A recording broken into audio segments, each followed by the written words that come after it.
अस्सलाम वालेकुम स्टूडेंट्स, औज़ु बिल्लाहि मिनश शैतानिर रजीम, बिस्मिल्लाहिर्रहमानिर्रहीम। व बिशवाली सदरी वयस्सिर अमरी वहलुल उक़दतम मिन लिसानी यफ़क़हू क़ौली व बिइज़निल्लाह। अच्छा जी, सी फैब 3 एसपीएम से रिलेटेड जो पहला सेशन जून 23 अटेम्प्ट के लिए स्टार्ट हुआ जाता है। मैं सऊद तारिक और मेरे साथ जो है सर हाफिज़ अरीफ जो है वो मौजूद हैं। सर आप सुन सकते हैं हमें? जी सर, आपकी आवाज़ क्लियर आ रही है। चलें, ज़बरदस्त। Thank you sir Arif for joining. अच्छा जी, थोड़ा सा हम एजेंडा आज का जो है वो आपके सामने रख लेते हैं और फिर बाकायदा सेशन का स्टार्ट करेंगे। थोड़ा सा हमारा शुरू में सिलेबस ग्रेड जो है लर्निंग आउटकम इन पे बात होगी। आगे जाके हम जो हमारा पहला पेपर हुआ था जून 22 में और उसके बाद अभी दूसरा पेपर हुआ है दिसंबर 22 में, उसको BMS से कंपेयर किया जाएगा। पूरी एक एक्सेल शीट हमारे पास रेडी है जिसमें हम पुराने पेपर और नए पेपर को कंपेयर करेंगे आज के एजेंडे में। ये सर अरीब हमें करा रहे होंगे इसी सेशन में। एसपीएम और बीएमएस में फर्क क्या है इस पे मैं भी आपसे कुछ बात करूंगा। अगेन एक डीप एनालिसिस हमने जो है वो किया हुआ है। आईकैप की एक्सपेक्टेशन क्या है। अच्छा, इसमें दिसंबर 22 का पेपर भी इंशाल्लाह जो लास्ट अटेम्प्ट में आया है उसको भी हम डिस्कस करेंगे, प्लस एग्जामिनर कमेंट पे भी बात होगी कि एग्जामिनर हमसे क्या चाहता है, क्योंकि 2022 के एग्जामिनर कमेंट्स में उसने काफी सारी ऐसी बातें की हैं जो हम समझते हैं कि दिसंबर 2022 में भी एज इट इज एप्लीकेबल थी। तो वो क्या इंपॉर्टेंट बातें हैं वो भी इंशाल्लाह हमारे सेशन का पार्ट होगी। एसपीएम और बीएमएस में फर्क के बाद एक्सपेक्टेशन ऑफ आईकैप फ्रॉम एसपीएम, तो ये बात जैसे मैंने आपसे कहा एग्जामिनर कमेंट्स के थ्रू भी आएगी और ये हम पिछले सेशन से बात करते आ रहे हैं और अल्हम्दुलिल्लाह जितने स्टूडेंट्स ने बात मानी है उनको बहुत फायदा भी हुआ है। एग्जाम क्वेश्चन का स्टाइल बहुत चेंज हो गया है और ये बात एविडेंट रही है अभी 2022 के पेपर में। इस पेपर में 7 में से 6 सवाल नए स्टाइल के मुताबिक थे। सिर्फ एक सवाल ऐसा था जो हम कह सकते हैं पुराने स्टाइल से पूछा गया, दिसंबर 2022 के अंदर बात की जा रही है, ठीक है। और इनफैक्ट यही चीज 2022 जून में भी देखी गई थी। अच्छा जी, प्रिपेयर एसपीएम कैसे प्रिपेयर किया जाए। इनफैक्ट काफी सारे स्टूडेंट्स को सेल्फ स्टडी पे कर रहे होते हैं। जो लोग सेल्फ स्टडी से करना चाहेंगे उनकी क्या अप्रोच होनी चाहिए और जो हमारे साथ क्लासेस में आएंगे तो उनको क्या एडेड एडवांटेज मिलेगा और हमारी क्या अप्रोच होगी, ये हम देख रहे होंगे। अच्छा, जिनके पास आवाज नहीं आ रही है उनके गुजारिश है क्लिक ज्वाइन ऑडियो पे क्लिक करें। जिनको आवाज नहीं आ रही click join audio if facing voice issue. Check करें वसीम, आप जरा चेक करें वसीम खान, आपको शायद प्रॉब्लम आ रहा है। ये उन लोगों के लिए है कि अगर किसी को वॉइस इशू फेस हो रहा है तो वो काइंडली ज्वाइन ऑडियो पे क्लिक करें तो आपको वॉइस आनी शुरू हो जाएगी और अगर वॉइस आपको आ जाए तो मुझे आप ओके भी कर दें।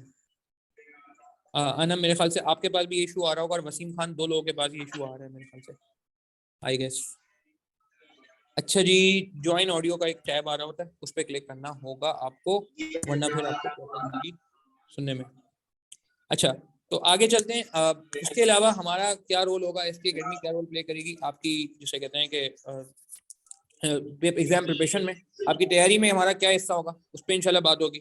और पूरा एक प्लानर तैयार किया हुआ है सर अरीब ने, बहुत मेहनत हुई है और उस प्लानर को हम अपडेट भी करते जा रहे हैं। तो प्लानर आपसे शेयर किया जाएगा कि जी हम किस किस तरह से चीज़ों को लेके चलेंगे, कौन सा एरिया में पढ़ा रहा हूँ, कौन सा एरिया सर अरीब करा रहे होंगे, कौन सा एरिया मिक्स लेके चल रहे होंगे। और उसके बाद जो है ये खैर कंपैरिजन हमने नीचे लिखा हुआ है अलग से, बट ऊपर भी इस पे जो है वो बात हो जाएगी। अच्छा, पहले तो मेरा आपसे सवाल है, आपका क्या ख्याल है, आप सबसे मैं फीडबैक लेना चाहूंगा, चैट के थ्रू पार्टिसिपेट करेंगे। कितने लोग ऐसे हैं जिन्होंने एसपीएम फर्स्ट टाइम देना है, जिन्होंने एसपीएम आज तक नहीं दिया हुआ, वो यस करके कंफर्म करें। कितने लोग ऐसे हैं जिन्होंने एसपीएम के बारे में कुछ नहीं पता और फर्स्ट टाइम एसपीएम देने का इरादा रखते हैं और एसपीएम अभी तक नहीं दिया हुआ। ठीक है जी, तबस्सुम है, अहमद है, अली, हमजा है, सारा है, सुलेमान है, ठीक है जी। और बिलाल, रेहान, मोहम्मद अयान, बिलावल, ठीक हो गया जी। इरम, शौकत, एच, ठीक है। तो आप सब ने जो है वो एसपीएम फर्स्ट टाइम देना है, यानी कि एसपीएम के बारे में आपको बिल्कुल आइडिया नहीं है, तो हम यहाँ से स्टार्ट करते हैं। अच्छा, और आसिफ ने कब ने भी फर्स्ट टाइम एसपीएम देना है, ठीक हो गया जी। और ठीक हो गया, सही है, दैट्स गुड, फेयर इनफ। और उसके अलावा आई थिंक जो रिमेनिंग लोग हैं उन्होंने कुछ ना कुछ एसपीएम जो है वो दिया हुआ है, तो एक आइडिया होगा उनको एसपीएम के बारे में। देखें जी, एक बात तो मैं यहाँ पे क्लियर कर दूं और इस पे सरजीत भी आगे जाके बात करेंगे, पूरी प्रेजेंटेशन हमने रन करनी है इंशाल्लाह। मैं 1 मिनट के लिए, दिसंबर 23 में देना है, ठीक हो गया जी। चाहे जून 20 में देना हो, दिसंबर 23 में देना हो, एक ही बात है हमारे लिए। एक मैं आपको और जिसे कहते हैं कि चीज दिखाना चाह रहा हूँ इसमें, ठीक है। अच्छा, एक और बात है, ठीक है, फर्स्ट टाइम एसपीएम है। वसीम, आपको आवाज आने लग गई है, चलो दैट्स गुड यार, माशाल्लाह। कम से कम ये हुआ कि आवाज का मसला आपका हल हुआ, ठीक हो गया। अच्छा, एक बात मैं यहाँ पे थोड़ा सा अपना इंट्रोडक्शन देता चलूंगा और फिर वहीं से हम बात को आगे लेके चलेंगे। एक्सेल की शीट भी मुझे आपको दिखानी है, जो मैं आपको कह रहा था ना कि पूरा हमारे पास एक एनालिसिस बना हुआ है, तो ये शीट मैं आपसे शेयर करता हूँ, पूरा प्लानर है हमारे पास। और इनफैक्ट इसमें कंपैरिजन भी हुआ है कि पुराना जो बीएमएस था उसमें क्या था और नए एसपीएम में क्या है, दिसंबर 21 में क्या पूछा गया है, जून 22 में क्या पूछा गया है, एक ये एनालिसिस भी है, इसको रन थ्रू करेंगे सर अरीब। मगर यहाँ से मैं जो ग्रिड वाली बातें ये मैं इंशाल्लाह आपके सामने भी थोड़ी देर में रखता हूँ। अच्छा, थोड़ा सा मैं एक बैकग्राउंड देना चाहूंगा अपना और सर अरीब का, और फिर हम बात को आगे लेके जाएंगे। सऊद तारिक मेरा नाम है जी, और अगर थोड़ा सा मैं अपने प्रोफेशनल जिसे कहते हैं करियर के बारे में बताऊं, तो 2006 में मैंने अपना ओ लेवल्स कंप्लीट किया। बहुत क्विकली को लेके चलूंगा मैं। 2008 में मैंने अपना ए लेवल्स कंप्लीट किया बेकन हाउस से। 2010 में मैंने अपना ACCA कंप्लीट किया, ठीक है जी। एंड उसके बाद 2011 में मैं KPMG तासीर हादी एंड को का पार्ट बना फॉर मैंने एग्जामिशंस क्लेम किया। उसके बाद मैं CA में आ गया। 2011 से लेके तकरीबन 2018 तक मैं जो है KPMG के साथ मुंसलिक रहा, 2017 तक इनफैक्ट सॉरी। और इसी दौरान अल्हम्दुलिल्लाह अल्लाह का करम रहा कि 2010 में ACCA करने के बाद 2014 का जो विंटर था, दिसंबर 2014 वाज माय क्वालिफाइंग अटेम्प्ट, तो मैं चार्टर्ड अकाउंटेंट बन गया। और 2017 तक मैं KPMG के साथ रहा। 2018 में मैं इंडस्ट्री चला गया था, और 2018 में ही मैंने जो है वो अपनी एक फर्म शुरू की जिसका नाम है ST & Co। और आज अल्हम्दुलिल्लाह 2022 में भी मैं अपनी फर्म को रन कर रहा हूँ। 4 साल से ऊपर का अर्सा अल्हम्दुलिल्लाह हो चुका है। और accounting, advisory, taxation, internal audit, software implementation, ठीक है जी, ये सारी सर्विसेज जो है हम प्रोवाइड कर रहे होते हैं। टीचिंग से रिलेटेड बात की जाए तो टीचिंग से बहुत ही पुराना रिश्ता है जी। 2006 में मैंने ओ लेवल्स कंप्लीट किया, मगर टीचिंग मैंने 2005 में स्टार्ट करी थी ओ लेवल्स पढ़ाते हुए। नहीं, मैंने बीकॉम नहीं किया। मैंने ACCA के साथ एक डिग्री होती है ऑक्सफोर्ड ब्रूक्स यूनिवर्सिटी की, BSc ऑनर्स की, ऑक्सफोर्ड ब्रूक्स यूनिवर्सिटी, ठीक है जी। ब्रूक्स आजकल बहुत नाम चल रहा है, जो लोग क्रिकेट देख रहे हैं उनको पता है ब्रूक्स मैं क्यों कह रहा हूँ। खैर, हेनरी ब्रूक्स ने नाक में दम किया पाकिस्तानी टीम का, खैर आजकल तो खैर ऑक्सफोर्ड ब्रूक्स यूनिवर्सिटी होती है, सही है। और उसमें उसके थ्रू मुझे जो अल्हम्दुलिल्लाह जो ये क्या कहते हैं इंग्लैंड की यूनिवर्सिटी है, वहाँ का मेरे पास BSc ऑनर्स है, तो मुझे बीकॉम की जरूरत नहीं पड़ी। 2005 में मैंने ओ लेवल्स पढ़ाना शुरू किया, हालांकि उसमें मेरा अपना ओ लेवल्स कंप्लीट नहीं हुआ था, 2006 में कंप्लीट हुआ। 2005 से लेकर 2014 तक अगर मैं बहुत ब्रीफली बताऊं आपको, तो 9 ईयर्स तक मैं अल्हम्दुलिल्लाह मुख्तलिफ ओ लेवल, A लेवल और ACCA के मुख्तलिफ पेपर पढ़ाता था, ठीक है जी। ACCA के मुख्तलिफ पेपर पढ़ाता था। 2014 अगस्त 2014 यानी कि मेरे क्वालिफाई होने से कुछ महीनों पहले, दिसंबर 14 में मैं क्वालिफाई हुआ। अगेन उससे कुछ महीनों पहले मैंने CA फाइनल की टीचिंग में कदम रखा। और CA फाइनल का मुश्किल तरीन पेपर मैनेजमेंट अकाउंटिंग, जो कि मॉड्यूल F में होता था, जो अब खत्म हो चुका है, अब जो है वो पेपर मौजूद नहीं है, उस पेपर को मैंने जो है पढ़ाना शुरू किया। 2014 से लेके 2018 तक मैं ये पेपर पढ़ाता रहा। फिर ये ICAP की स्कीम चेंज हुई तो ये पेपर चला गया। उसी दौरान मैंने 2015 में CA का कैफ का पेपर जो कॉस्टिंग होता है वो पढ़ाना शुरू किया। 2016 में मैंने BFD पढ़ाना शुरू किया, लिमिटेड एरिया। और फिर उसके बाद अभी रिसेंटली बात की जाए तो मैंने 2020 में MSA2 पढ़ाना शुरू किया, 2021 में सॉरी, ठीक है जी। और 2022 में हमने जो है अल्हम्दुलिल्लाह CFAP 3 भी शुरू किया पढ़ाना। तो मुख्तलिफ पेपर जो है वो मैं पढ़ाता रहा हूँ 2014 से लेकर 2022 तक। 8 साल CA की जर्नी का जो है सफ़र हो चुका है। आज अगर मैं बात करूँ तो अल्हम्दुलिल्लाह BFD CFAP 4 पढ़ा रहा हूँ, पूरा कोर्स 100% में पढ़ा रहा होता हूँ। इसमें हमारे पास एक विंटर 2021 में एक स्टूडेंट का मेरिट सर्टिफिकेट भी आया। इसके अलावा MSA2 में पढ़ा रहा होता हूँ सर फुरकान अहमद के साथ, ठीक है जी। ये मैंने 2021 से पढ़ाना शुरू किया। BFD बहुत अच्छे से पढ़ा रहा हूँ। इसके अलावा CFAP 3 SPM ये भी हमने 2022 विंटर हमारी पहली अटेम्प्ट थी, मेरी और सर अरीब की। सर अरीब उससे पहले MSA1 पढ़ा रहे थे हमारी एकेडमी में। और CAF 3 CMA और CAF 6 MFA, ठीक है जी। MFA ये नया पेपर आया, इसमें थ्योरी काफ़ी सारी जो इसमें SPM में थ्योरी सारी इसमें मौजूद हैं। ये पूरा 100% मैं अल्हम्दुलिल्लाह पढ़ा रहा हूँ। तो आज 1 2 3 4 5 पेपर जो है अल्हम्दुलिल्लाह पोर्टफोलियो में। और हमेशा कोशिश रहती है कि जो है जितना भी पढ़ाया जाए स्टूडेंट का मैक्सिमम इंसाफ किया जाए। सर अरीब की बात की जाए तो सर अरीब माशाल्लाह चार्टर्ड अकाउंटेंट हैं। अच्छा, हम दोनों की एक खास बात ये है कि हम दोनों माशाल्लाह जो है ACCA क्वालिफाइड भी हैं और CA क्वालिफाइड भी हैं। सर अरीब जो है अपने बारे में भी कुछ इंट्रोड्यूशन अभी देंगे। माशाल्लाह यंग चार्टर्ड अकाउंटेंट, ठीक है, प्लस ACCA प्लस NFO जो होता है आप देखते हैं उसमें माशाल्लाह सेकंड रनर अप रह चुके हैं 2 बार, ठीक है जी। अभी भी माशाल्लाह कम्पीट कर रहे हैं और नेक्स्ट राउंड में क्वालिफाई कर चुके हैं। और मैं कहूँगा बहुत ही कम टाइम में उन्होंने माशाल्लाह MSA1 हमारा जो है वो क्या कहते हैं हमारे स्टूडेंट्स को पढ़ाया है, और लास्ट टाइम में CFAP3 SPM में इनकी बहुत जिसे कहते हैं कॉन्ट्रीब्यूशन थी। इनफैक्ट अगर आपको याद हो लास्ट टाइम T20 का फाइनल भी था, आई गेस सर ऐसा ही था, T20 का फाइनल था पाकिस्तान इंग्लैंड का मेरे ख्याल से, और उस दिन हमारी शायद वर्कशॉप की जी क्लास सर, थी, संडे वाले दिन संडे वाले वर्कशॉप दिन थी था हमारी। exact। उस वक्त हम एग्जैक्टली। एग्जैक्टली उसी टाइम पे वर्कशॉप की क्लास ले रहे थे। Credit to all those student जो उस वक्त जो है मैच के बावजूद क्लास लेते, और सर को भी क्रेडिट जाता है कि इतनी जिसे कहते हैं कि हाई प्रोफाइल गेम के बावजूद भी उन्होंने कहा नहीं यार बच्चों का, हालांकि हमने सोचा भी कि आगे पीछे करते थे, हमने कहा नहीं जो हमने बच्चों को बोल दिया है तो हम अच्छा है क्लास लेने, और फायदा ही हो गया उसमें। पाकिस्तान हार भी गया था अनफॉर्चुनेटली, खैर मैं ही देखते तो टाइम ही ज़ाया होता है। तो ये आई थिंक एक छोटा सा हमारा ब्रीफ सा इंट्रोडक्शन है। CFAP3 के बारे में मैं एक बात करता चलूँ। देखें CFAP3 और BMS में काफ़ी चेंज आया है, सही है, BMS से CFAP3 में। और यहाँ पे मैं आपको एक्सेल की शीट दिखाऊंगा, ठीक है, कि क्या चेंजेस हैं। अगर आप देखें आपके सामने एक्सेल की शीट आ रही होगी। अच्छा, आपने क्या सुना है पहले मैं आपसे भी सुनना चाहूंगा यार, क्योंकि आप लोगों का पार्टिसिपेशन बहुत जरूरी है, क्योंकि इंटरेक्टिव सेशन होते हैं हमारे, चाहे BMD हो, MSA2 हो, कॉस्टिंग हो, हम लोग बिल्कुल कोशिश करते हैं इंटरेक्टिव सेशन हो। आपने SPM के बारे में या CFAP3 के बारे में आपने क्या सुना? प्लीज मैं आपका फीडबैक सुनना चाहूंगा, चैट के थ्रू पार्टिसिपेट करेंगे और हम उसको रीड भी कर लेते हैं। जी, क्या आसान है, मुश्किल है, लेंथी है, बोरिंग है, इंटरेस्टिंग है क्या? कुछ भी आपने सुना? अच्छा जी, आसिफ ने सुना है बहुत ईजी है। आसिफ क्या आप कोशिश करें यूज ना करें, कोर्स चेंज हो गया। बिलाल यान ने बिल्कुल सही सुना है जी। सभी करने का सेल्फ स्टडीज हो जाता है, बिल्कुल सही कहा जी, सेल्फ स्टडीज हो जाता है। हम खुद आपको फैसिलिटेट करेंगे, जो लोग सेल्फ स्टडी करना चाहते हैं उनको बिल्कुल फैसिलिटेट किया जाएगा।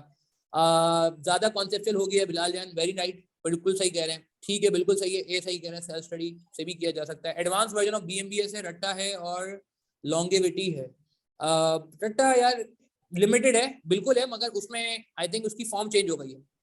इजी पेपर है, बिल्कुल सही है। चेंज आफ्टर न्यू स्कीम, अच्छा इजी पेपर तो है, मगर मैं भी आपको एग्जामिनर की बात बताऊंगा, एग्जामिनर क्या कह रहे हैं। खैर अच्छा, change after new scheme, Ayaan very right. रट्टा अबू बकर नहीं है, प्योर रट्टा नहीं है। देखो इस पे ना मैं भी बात भी करता हूँ, रट्टा अब नहीं लगाना पड़ता। अच्छा, ऐसा भी नहीं बिल्कुल नहीं लगाना पड़ता, और ऐसा भी नहीं कि बिल्कुल लगाना पड़ता है, तो कोई दरमियानी रास्ता है, मगर कैसे हम अप्रोच में बात करेंगे। Easy doable through self study, yes agreed Ali Hamza. Scenario base हो गया सभी का, वेरी राइट, बिल्कुल सही कह रहे हैं आप, सिनेरियो बेस हो गया है, और इसकी वजह से हम पे कोई जिम्मेदारी आ गई है। बीइंग अ टीचर भी जिम्मेदारी आ गई है, और बीइंग अ स्टूडेंट भी आ गई है। कैफ में MFA आने की वजह से थोड़ा पैटर्न चेंज हो गया है। परफेक्ट, ये बात मैं भी यहाँ पे करने जा रहा हूँ। सेल्फ स्टडी के लिए भी कोई गाइडलाइन बिल्कुल आएगी तबस्सुम, आगे जाके हम सेल्फ स्टडी के लिए भी एक गाइडलाइन आपसे शेयर कर रहे होंगे। बिल्कुल, आज के सेशन में काफी बात हो जाएगी, और मुझे उम्मीद है फिर आप, मैं और सर वैसे भी स्टूडेंट्स के लिए अवेलेबल रहते हैं व्हाट्सएप पे क्वेरीज वगैरह के लिए। तो कोई अगर किसी को वैसे भी कोई क्वेरी पूछनी हो तो कोई इशू नहीं है, हम लोग भाई कोई ऐसा मसला नहीं है, किसी को भी स्टूडेंट को रिस्पॉन्ड कर देते हैं। पेपर बहुत मुश्किल आने लगा है बिलाल यान, ऐसा ही है। अच्छा देखें, इसके पीछे बैकग्राउंड डिस्कस करते हैं। पहले हम बजाय इसके कंटेंट में बात करें, पूरे कंपैरिजन सर ने बहुत ही माशाल्लाह मेहनत से बनाया हुआ है। एक छोटी सी बात हम यहाँ पे पहले कर लें कि यार ये ऐसा हुआ क्यों है, ठीक है, ऐसा हुआ क्यों है, जरा देखिएगा। आपको पता है ये एक पाथवे, ठीक है, पाथवे मतलब समझते हैं एक रास्ता है, ब्रीफ सा एक बैकग्राउंड आपके जहन में होना चाहिए कि ऐसा हो क्यों रहा है। अच्छा, एक पेपर होता है MSA2, पता है ना आपको? MSA2 में क्या क्या होता है? MSA2 में आपके पास कुछ BFD का एरिया होता है, MSA2 में कुछ CFAP3 का एरिया होता है, MSA2 में, मैं पुराना MSA2 की बात कर रहा हूँ, मतलब जो पहले होता था। फिर उसके अलावा इसमें परफॉर्मेंस मेजरमेंट का एरिया होता है। अच्छा, मैं इसको अलग से क्यों लिख रहा हूँ बताऊंगा मैं। फिर इसमें एथिक्स का एरिया होता है, और फिर इसमें लिमिटेड सा टेक्स्ट और COCG होता है, limited text and very limited law, बहुत ही लिमिटेड लॉ, ठीक है जी। तो ये एरियाज होते हैं। कोशिश करें लाइव में रहें हमारे साथ, ताकि हम आपकी क्वेरीज को भी रिस्पॉन्ड कर होंगे ना, तो थोड़ा ज्यादा बड़ा सेशन नहीं है, मेरे ख्याल से पौने 1 घंटे में मैक्सिमम एंड कर देंगे, ठीक है। तो ये मैं आप ही के सवाल का जवाब दे रहा हूँ, कोशिश करें लाइव में हमारे साथ रहें, और आधे पौने घंटे की कहानी, मेरे ख्याल से पौने घंटे में सेशन इंशाल्लाह हम एंड करे होंगे, वाइंड अप करे होंगे। तो MSA2 में ये सारे एरियाज होते हैं। अच्छा, MSA2 आपको पता है इंस्पायर कहाँ से हुआ है? MSA2 हमारा प्रोडक्ट नहीं है, MSA2 ICAP का प्रोडक्ट नहीं है। आपको पता है MSA2 की इंस्पिरेशन कहाँ से मिली ICAP को? वो बता सकता है? किसी को पता है ये बात? हाँ, किसी सीनियर से बात हुई हो? MSA2 जैसा पेपर ICAP में था ही नहीं। ये ICAP ने, और ICAP खुद कहता है ICW से अडॉप्ट किया बहुत अरसे तक। आपको पता है ICW बिल्कुल ACCA से नहीं, ICW से। नहीं नहीं नहीं, ACCSH बिल्कुल भी नहीं। और इसका प्रूफ मैं आपको देता हूँ। बहुत अरसे तक आई कैप की MSAT की कोई किताब भी नहीं थी, और आज के दिन भी सीरियसली स्पीकिंग, आज के दिन 2022 में हम आ गए, ये पेपर 2016 में लॉन्च हुआ था। 2016 से लेकर 2022 कितने साल हो गए? 6 साल हो गए। आज 6 साल हो गए, आई कैप का इसका स्टडी टेक्स्ट मौजूद नहीं है। ठीक है, आई कैप क्या बोलता है? आई कैप कहता है ICW का स्टडी टेक्स्ट है वो पढ़ लो। क्या कहता है? ICW का स्टडी टेक्स्ट है वो पढ़ लें आप, और पेपर पैटर्न भी ऑलमोस्ट ICW के सवालों से निकाला जा रहा है। तो इट मींस कि MSA2 जो है वो कहाँ से इंस्पायर है? ICW से इंस्पायर है। इसीलिए ये डिफरेंट फ्लेवर का पेपर होता था। जब हम जाते थे MSA2 में तो हमें लगता था पता नहीं हम किस दुनिया में आ गए, क्योंकि वो ICW इंस्पायर्ड बातें कर रहा होता था और हमारा तो मिजाज ही डिफरेंट है। तो जब मैंने भी MSA2 पढ़ाना शुरू किया 2021 में, तो हमें फील हुआ कि यार ये पेपर ऐसा है जो ऐसी बात हमने ना BFD में कहीं देखी है, ना SPM CFAP 3 में कहीं देखी है, जो सब BMS होता था, और ये एरियाज तो इतने ज्यादा फोकस ही नहीं होते थे।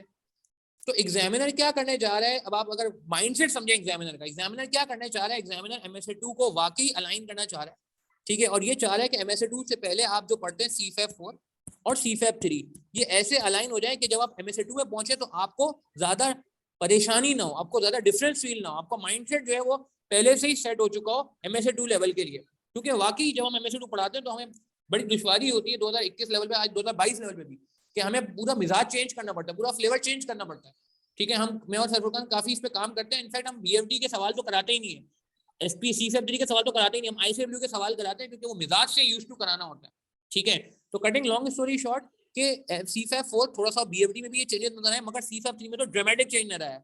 अब जो नया स्कीम आई है ना, नई स्कीम में ये जो परफॉर्मेंस मेजरमेंट का एरिया है, इसको इसने पार्ट बना दिया CFAP 3 का। नाउ ये CFAP 3 जो पुराना वाला था उसके अंदर परफॉर्मेंस मेजरमेंट ऐड कर दिया गया। अच्छा, परफॉर्मेंस मेजरमेंट पहले भी था, मगर पहले इतना ज्यादा हाईलाइटेड नहीं था। तो ये एरिया अगेन एक सैंडविच बना दिया गया है। इनफैक्ट एथिक्स के एरिया को भी मैं चाहूंगा यहाँ पे कम क्लब कर सकते हैं, एथिक्स के एरिया को भी थोड़ा प्रोमिनेंट कर दिया गया। पहले एथिक्स के रट्टे बेस्ड सवाल आते थे, इस बार रट्टा बेस्ड सवाल नहीं आया। इस बार जो पेपर में सवाल आया वाकई सिनेरियो बेस्ड आया। और बहुत इंपॉर्टेंट बात, MSA2 का पेपर पता है आपको कितने पेजेस का होता है? Pages, number of pages. MSA2 का पेपर जो है वो 12 से 15 पेजेस का होता है। सही है, बल्कि 12 भी नहीं, 14 to 16 पेजेस का होता है। बिल्कुल 15 पेजेस का पेपर होता है ये। तो अब आप मुझे बताओ 15 पेजेस में क्या होगा? कोई दास्तानें थोड़ी लिखी होंगी। क्या लिखा होगा? सिनेरियो लिखा होगा। हिस्ट्री तो नहीं लिखी होगी ना पाकिस्तान की कि 14 पॉइंट्स कायदे के क्या थे भाई। ये तो नहीं लिखा होगा। क्या लिखा होता है उसमें? सिनेरियो होता है। तो अब क्या हो गया कि ये भी सिनेरियो बेस्ड होने जा रहा है, और ये तो हो गया है। और BFD के अंदर भी थोड़ा बहुत वो सिनेरियो का एलिमेंट शामिल करा है, इसलिए BFD के स्टूडेंट्स को अब मैं MSA2 के भी कुछ सेलेक्टेड सवाल कराने लगा हूँ। ACCA तो मैं कराता ही था, और ICW को भी मैंने बिल्ट इन करना शुरू कर दिया CFAP 4 में। तो अगर आप गौर करें, देखें, जो माइंडसेट है वो ये है कि MSA2 के लेवल तक पहुंचने के लिए आपके पास कुछ बैकग्राउंड होना चाहिए पहले से। And this is the ultimate theme. पहले ऐसा नहीं होता था। पहले BMS लेवल पे जो पुरानी स्कीम थी उसमें रट्टा बेस्ड सवाल आते थे। किसी ने पूछा था ना कि रट्टा है, तो पहले बिल्कुल रट्टा था। सही कह रहे हैं आप, रट्टा माने 5 से बढ़कर आप चले जाएं, आपका पेपर निकल जाएगा। पेपर भी छोटा सा होता था। BMS का पेपर 2-3 पेजेस का पेपर होता था। इस बार जो CFAP 3 का पेपर है वो बड़े लंबे पेजेस का था। मैं आपको दिखाऊंगा, 4-5 पेजेस का जो है ना हमारा पेपर है। तो अब चूंकि ये भी सिनेरियो बेस्ड होने लगा है और MSA2 भी सिनेरियो बेस्ड है, तो आप पे जिम्मेदारी बढ़ गई है। अच्छा, हमारे पास एडवांटेज क्या है कि मैं अल्हम्दुलिल्लाह MSA2 में भी इन हूँ, MSA2 भी पढ़ा रहा हूँ सर फुरकान के साथ, BFD भी पढ़ा रहा हूँ, और अब ऑब्वियसली अल्हम्दुलिल्लाह CFAP 3 पढ़ाना। अच्छा, उसके अलावा एक और पेपर जो अभी नया ICAP ने ऐड किया, आपको पता होगा। अच्छा, आप में से कितने लोगों ने CAF 6 दिया हुआ है? MFA दिया है आप लोगों ने? कोई आप में से ऐसा है जिसने MFA पढ़ा हो, CAF 6 नया स्कीम वाला? यस कर दें अगर किसी ने पढ़ा है तो। आसिफ आपने पढ़ा है? अच्छा, और ठीक है, और किसी ने MFA का पेपर CAF 6 का पढ़ा हो तो ठीक है, हर टाइम में पास हुआ था माशाल्लाह, क्या बात है, जबरदस्त। अच्छा, अब ये जो नया पेपर, अच्छा ये भी मैं पूरा 100% पढ़ा रहा हूँ नीचे। इसके अंदर भी ICAP ने क्या किया है? ICAP ने क्या किया है? BFD और CFAP 3 की चीजें इसमें पुट इन की। CFAP 3 की कुछ थ्योरीज और CFAP 4 की, BFD की कुछ थ्योरीज इसने यहाँ पे बिल्ड इन कर दी। तो अब आप देख रहे हैं ICAP चाह क्या रहा है? ICAP चाह रहा है पूरा एक ब्लॉग बन जाए। ब्लॉग समझते हैं? एक थोड़ा मैसी सा ब्लॉग बन रहा है। मैसी का नाम हम आज ले लेते हैं, चलें, कल वर्ल्ड कप फाइनल भी है, तो एक मैसी सा ब्लॉग बन रहा है कि MSA2 है। अगर मैं इसको कटिंग लॉन्ग स्टोरी शॉर्ट करूं, उसके नीचे BFD है, उसके नीचे CFAP 3 SPM है, ठीक है, BFD CFAP 4 हो गया, और उसके नीचे फिर ये क्या है? CAF 6 MFA। आप देख रहे हैं, तो ये पूरा एक ब्लॉक बनने जा रहा है। ICAP में भी ये जो चेंज आया नई स्कीम में, एक बहुत बड़ा चेंज ये आया कि उसने एक नया पेपर ऐड किया, जिसमें बहुत सारी चीजें CFA4 और MFSS ने यहाँ पे पुट इन की हैं, और बहुत सारी चीजें वो MSA2 वाली यहाँ पे शुरू करना चाह रहे हैं। तो आप देख रहे हैं डाउनवर्ड हेयर की बन रही कि MSA2 की अप्रोच रिफ्लेक्ट हो रही है BFD और SPM में, और BFD और SPM का कंटेंट नीचे गिर रहा है नए पेपर में, जो कि उसने क्या बनाया, KF6 के नाम से नई स्कीम में। तो आप मेरी बात समझ रहे हैं, कहना क्या मतलब, ये मतलब नहीं है कि किसी ने MFA नहीं किया तो उसकी जिंदगी मुश्किल होने वाली है, ऐसी कोई बात नहीं है, मगर एक माइंडसेट में बताना चाह रहा हूँ आपको कि वो चारों चीजें अलाइन हो। मैं अल्हम्दुलिल्लाह यहाँ भी 100% मौजूद हूँ, ठीक है, यहाँ भी मैं 100% मौजूद हूँ, ठीक है, यहाँ मैं लिमिटेड मौजूद हूँ और यहाँ मैं लिमिटेड मौजूद हूँ। तो एक मुझे ब्लॉक समझने में मुझे कोई मसला नहीं है कि हाँ यार ठीक है, एग्जामिनर कहाँ जा सकता है, आप अभी कहाँ खड़े हैं मेरे साथ, आज आप मेरे ब्लॉक में यहाँ खड़े हैं, ठीक है, मगर जो BFD में खड़ा हुआ है, जो MFM में खड़ा हुआ है, अल्हम्दुलिल्लाह वो भी सेफ है, क्योंकि उसको भी अल्टीमेटली जाना का इसी रूट से निकल के यहाँ पे जाना, ठीक है। तो कटिंग लॉन्ग स्टोरी शॉर्ट, तो ये लॉन्ग टर्म जो है ना, क्या कहते हैं, एक डायरेक्शन आपके जहन में होनी चाहिए, इसीलिए जो टॉपिक MSA2 में ज्यादा प्रोमिनेंट है, परफॉर्मेंस मेजरमेंट, उनकी इंपॉर्टेंस बढ़ती जा रही है, ठीक है। अच्छा, अब हम बगैर मजीद कोई टाइम इसमें लगाए, सही है, एक बात आपसे करने जाते हैं। एक ये यार सिलेबस का वो है, हमारा जो सिलेबस है वो ये, ठीक है जी, आई होप ये आपको नजर आ रहा है, ये क्लियर है आपको, जिसे कहते हैं कि एक मिनट, मुझे ख्याल से मैं थोड़ा छोटा ही कर देता हूँ, स्क्रीन पे ये विजिबल है एक्सेल की शीट, एक मिनट, मेरे ख्याल से मैंने शेयर नहीं की, अब शेयर कर जी, स्क्रीन पे अब आपके एक्सेल की शीट आ गई है, ठीक है जी। अच्छा, अब जरा देखिएगा प्लीज, SPM से रिलेटेड मैं बात करना चाहूंगा, और फिर सर अरीफ जो है वो आगे सेशन को कंटिन्यू करते हैं। यार देखें, अगर हम गौर करें, SPM में 5 ग्रेड हैं, ABCDE। मैं यहाँ पे कुछ कलर्स का सहारा ले लेता हूँ, क्योंकि मुझे लग रहा है यहाँ पे वो नहीं चलेगा, क्या नाम है, इनेबल एडिटिंग कर लेते हैं इसको। अच्छा जी, एक मिनट, थोड़ा सा बार बार नाराज हो जाता है कभी कभार इनेबल एडिटिंग करने की वजह से, ठीक है जी, आ गया वापस। अच्छा, अगर आप गौर करें यहाँ पे देखें, तो आप देखें कितनी ग्रेड है यहाँ पे, 5, क्या नाम है आपका, लबला करें, 5 ग्रेड है, 1 2, ठीक है, फिर आप अगर नीचे आ जाते हैं, सही है, सीधा कर देता हूँ, 4 5 ग्रेड है। अच्छा, अगर आप गौर करें इन 5 ग्रेड में से सबसे भारी ग्रेड कौन सी, सबसे भारी ग्रेड, एग्जाम वेटेज का मतलब है कि ये एग्जाम की परसेंटेजेस है, ठीक है। अगर आप गौर करें सबसे भारी वेटेज वाली ग्रेड कौन सी है, पहली वाली, देख रहे हैं जी, सबसे पहली। अच्छा, उसके बाद आप अगर गौर करें, फिर ये आपके पास 10 से 15 की ग्रेड आती है, 25 से 30 मार्क की ग्रेड आती है, फिर 15 से 25 मार्क्स की आती है, और फिर एथिक्स की ग्रेड आती है। तो सबसे भारी ग्रेड उन्होंने एक ये रखी है, और दूसरी भारी ग्रेड उन्होंने ये रखी, ठीक है। अच्छा, अब ये मैंने येलो से जो हाईलाइट किया आपके सामने आ रहा है। अच्छा, पेपर ये जून 22 के मार्क्स डले हुए हैं, इसमें दिसंबर 22 के भी हमने नहीं डाले, इसमें जून 22 के मार्क्स डले हुए। अगर आप देखें तो 25 से 27 की ग्रेड, और आईके में 27 मार्क का पूछा, तो एक चीज साफ नजर आ रही है कि आईके अपने वादे का पक्का है, आईके अपने वादे से फिर नहीं रहा, आईके ऐसा नहीं करा कि सबसे बड़ी ग्रेड यहाँ पे रख के और बोले जी सबसे कम मार्क्स पूछ रहे हैं, नहीं नहीं। अच्छा, चैप्टर भी 9 है सर अरीब ने, देखें आपके लिए, आपका जो आईके का स्टडी टेक्स्ट है ना, उसमें 20 चैप्टर है, तो 20 चैप्टर्स में से 9 चैप्टर्स जो है वो आपके इस ग्रेड में कवर होंगे। और इनकी एग्जाम में जो समर 22 का पेपर, अगर मैं इसमें लिख दूं, ये आई गेस समर 22 का हमारे पास जो है एनालिसिस है अभी, समर 22 में हमारे पास जो है वो 27 मार्क का पूछा भी गया, तो अलाइन भी हो रहा है, हाँ भाई वाकई आईके अपने वादे पे नहीं फिर रहा। अच्छा, दूसरी जो ग्रेड है स्ट्रेटेजी एंड इंफॉर्मेशन टेक्नोलॉजी, ये ग्रेड 10 से 15 मार्क की है, इसमें सिर्फ एक चैप्टर है, मगर आप देखें एक चैप्टर पढ़ के अगर आपके 10 से 15 मार्क सिक्योर हो जाते हैं, और भले इन्होंने बल्कि पूछा भी 19 मार्क का है, ये आई थिंक। अच्छा, ये क्यों है ऐसे, आपको पता है आईटी का दौर है जी, आईटी के बगैर क्या काम होता है, कोई काम नहीं होता। तो जो आईटी रिलेटेड बातें, इस बार इसने ब्रांडिंग वगैरह पे एक अच्छा सवाल पूछा, अभी दिसंबर 22 के पेपर में हम देखेंगे भी। तो यार ये आई थिंक एक और बहुत इंपॉर्टेंट एरिया है, सही है। 19 मार्क का ये समर 22 में पूछा कि दिसंबर 22 में भी इसकी वेटेज नजर आती है, यानी कि निगलेक्टेड एरिया नहीं है। अच्छा, फिर तीसरे नंबर 25 से 30 मार्क की ग्रेड है, इसको आई के अपने 18 मार्क का पूछा है, ठीक है। परफॉर्मेंस मेजरमेंट की ग्रेड 15 से 25 मार्क की, इसको मैं इसी वजह से ग्रीन कर रहा हूँ, why am doing it green. मैं आपको इसके पीछे थोड़ी लॉजिक बताऊंगा कि क्यों इसको ग्रीन किया जा रहा है। इसका उसने 21 मार्क का पूछा है, और एथिक्स का एरिया जो है वो अगेन मैं समझता हूँ कि क्या कहते हैं 10 से 15 मार्क का है, उसने 15 मार्क का ही पूछा समर 22 में, विंटर 22 में भी इसने अच्छा सवाल, तगड़ा सवाल आएगा 16 मार्क के आसपास पूछा है, और एथिक्स भी यहाँ पे हमारे पास आ गया। तो देखें कितने चैप्टर हैं, सबसे ज्यादा चैप्टर यहाँ पे फिर 5 चैप्टर यहाँ पे, दोनों जो भारी ग्रेड है इनके नंबर ऑफ चैप्टर बहुत ज्यादा है, ठीक है। परफॉर्मेंस मेजरमेंट के चैप्टर उसने थोड़े कम रखे हैं, 2 चैप्टर रखे हैं खाली, और एथिक्स के चैप्टर उसने 3 रखे हैं, ठीक है। अच्छा, अब मजे की बात मैं आपको बताऊं, ये जो ग्रेड है एसपीएम की, ये ऑलमोस्ट अगर देखा जाए तो बीएमएस की पुरानी ग्रेड के मिलते जुलती है, मगर चेंज भी है। पहला ग्रेड का नाम देखें क्या है, फॉर्मुलेशन एंड इम्प्लीमेंटेशन स्ट्रेटजी, ये न्यू स्कीम है। मैं इस पर ताकि कंफ्यूजन ना हो लिख दूं, ये न्यू स्कीम है जो हम येलो से लिख रहे हैं, ठीक है। तो एक आइडिया हो जाए ना, क्योंकि आपने बहुत सुना है कि न्यू स्कीम ओल्ड स्कीम, तो भाई ये आपको क्लियर होना चाहिए कि ओल्ड और न्यू स्कीम में फर्क क्या है। और ये ओल्ड स्कीम है, इसका हम कलर चेंज रखते हैं, इसको हम लेड से ब्लू कर लेते हैं, ठीक है। तो ओल्ड स्कीम में भी आप देखें बिल्कुल सीखना, यहाँ भी इम्प्लीमेंटेशन ऑफ स्ट्रेटजी। अच्छा, फर्क सिर्फ इतना है, वहां पे ये 25 से 30 मार्क था, पहले ये 35 से 40 मार्क था, ठीक है। पहले ये 35 से 40 मार्क था, इट मींस कि इसका रोल इसने कम कर दिया। अच्छा, इसका कम रोल करके किया क्या इसने, कि 35 से 40 मार्क किया, तो मार्क्स गए कहाँ, मैं आपको अभी दिखाता हूँ। अच्छा, फिर सेकंड आप देखें, ये सेम है अलग अलग है। सेकंड वाली भी ग्रेड आप चेक करें, ये भी ऑलमोस्ट सेम है भाई, ये देखें strategy and management of information technology, यहाँ भी यही है। अच्छा, कितने चैप्टर है, एक चैप्टर है, यहाँ भी एक चैप्टर था। वेटेज इसकी 15 से 20 पहले थी, अब इसकी 10 से 15, यानी कि इसकी वेटेज भी गिर गई, यानी कि इन दोनों की वेटेज चेंज हुई है, वहां पे वेटेज ज्यादा थी, यहाँ पे वेटेज कम हुई, तो ये मार्क्स गए कहाँ, जरा देखते हैं जरा। अच्छा, अब एक और उस पर आ जाए, अब आपको समझ आएगा। ह्यूमन रिसोर्स की ग्रेड अलग थी, मार्केटिंग की ग्रेड अलग थी, ठीक है। इन दोनों की ग्रेड मिला के बनता है 30 से 40 मार्क्स।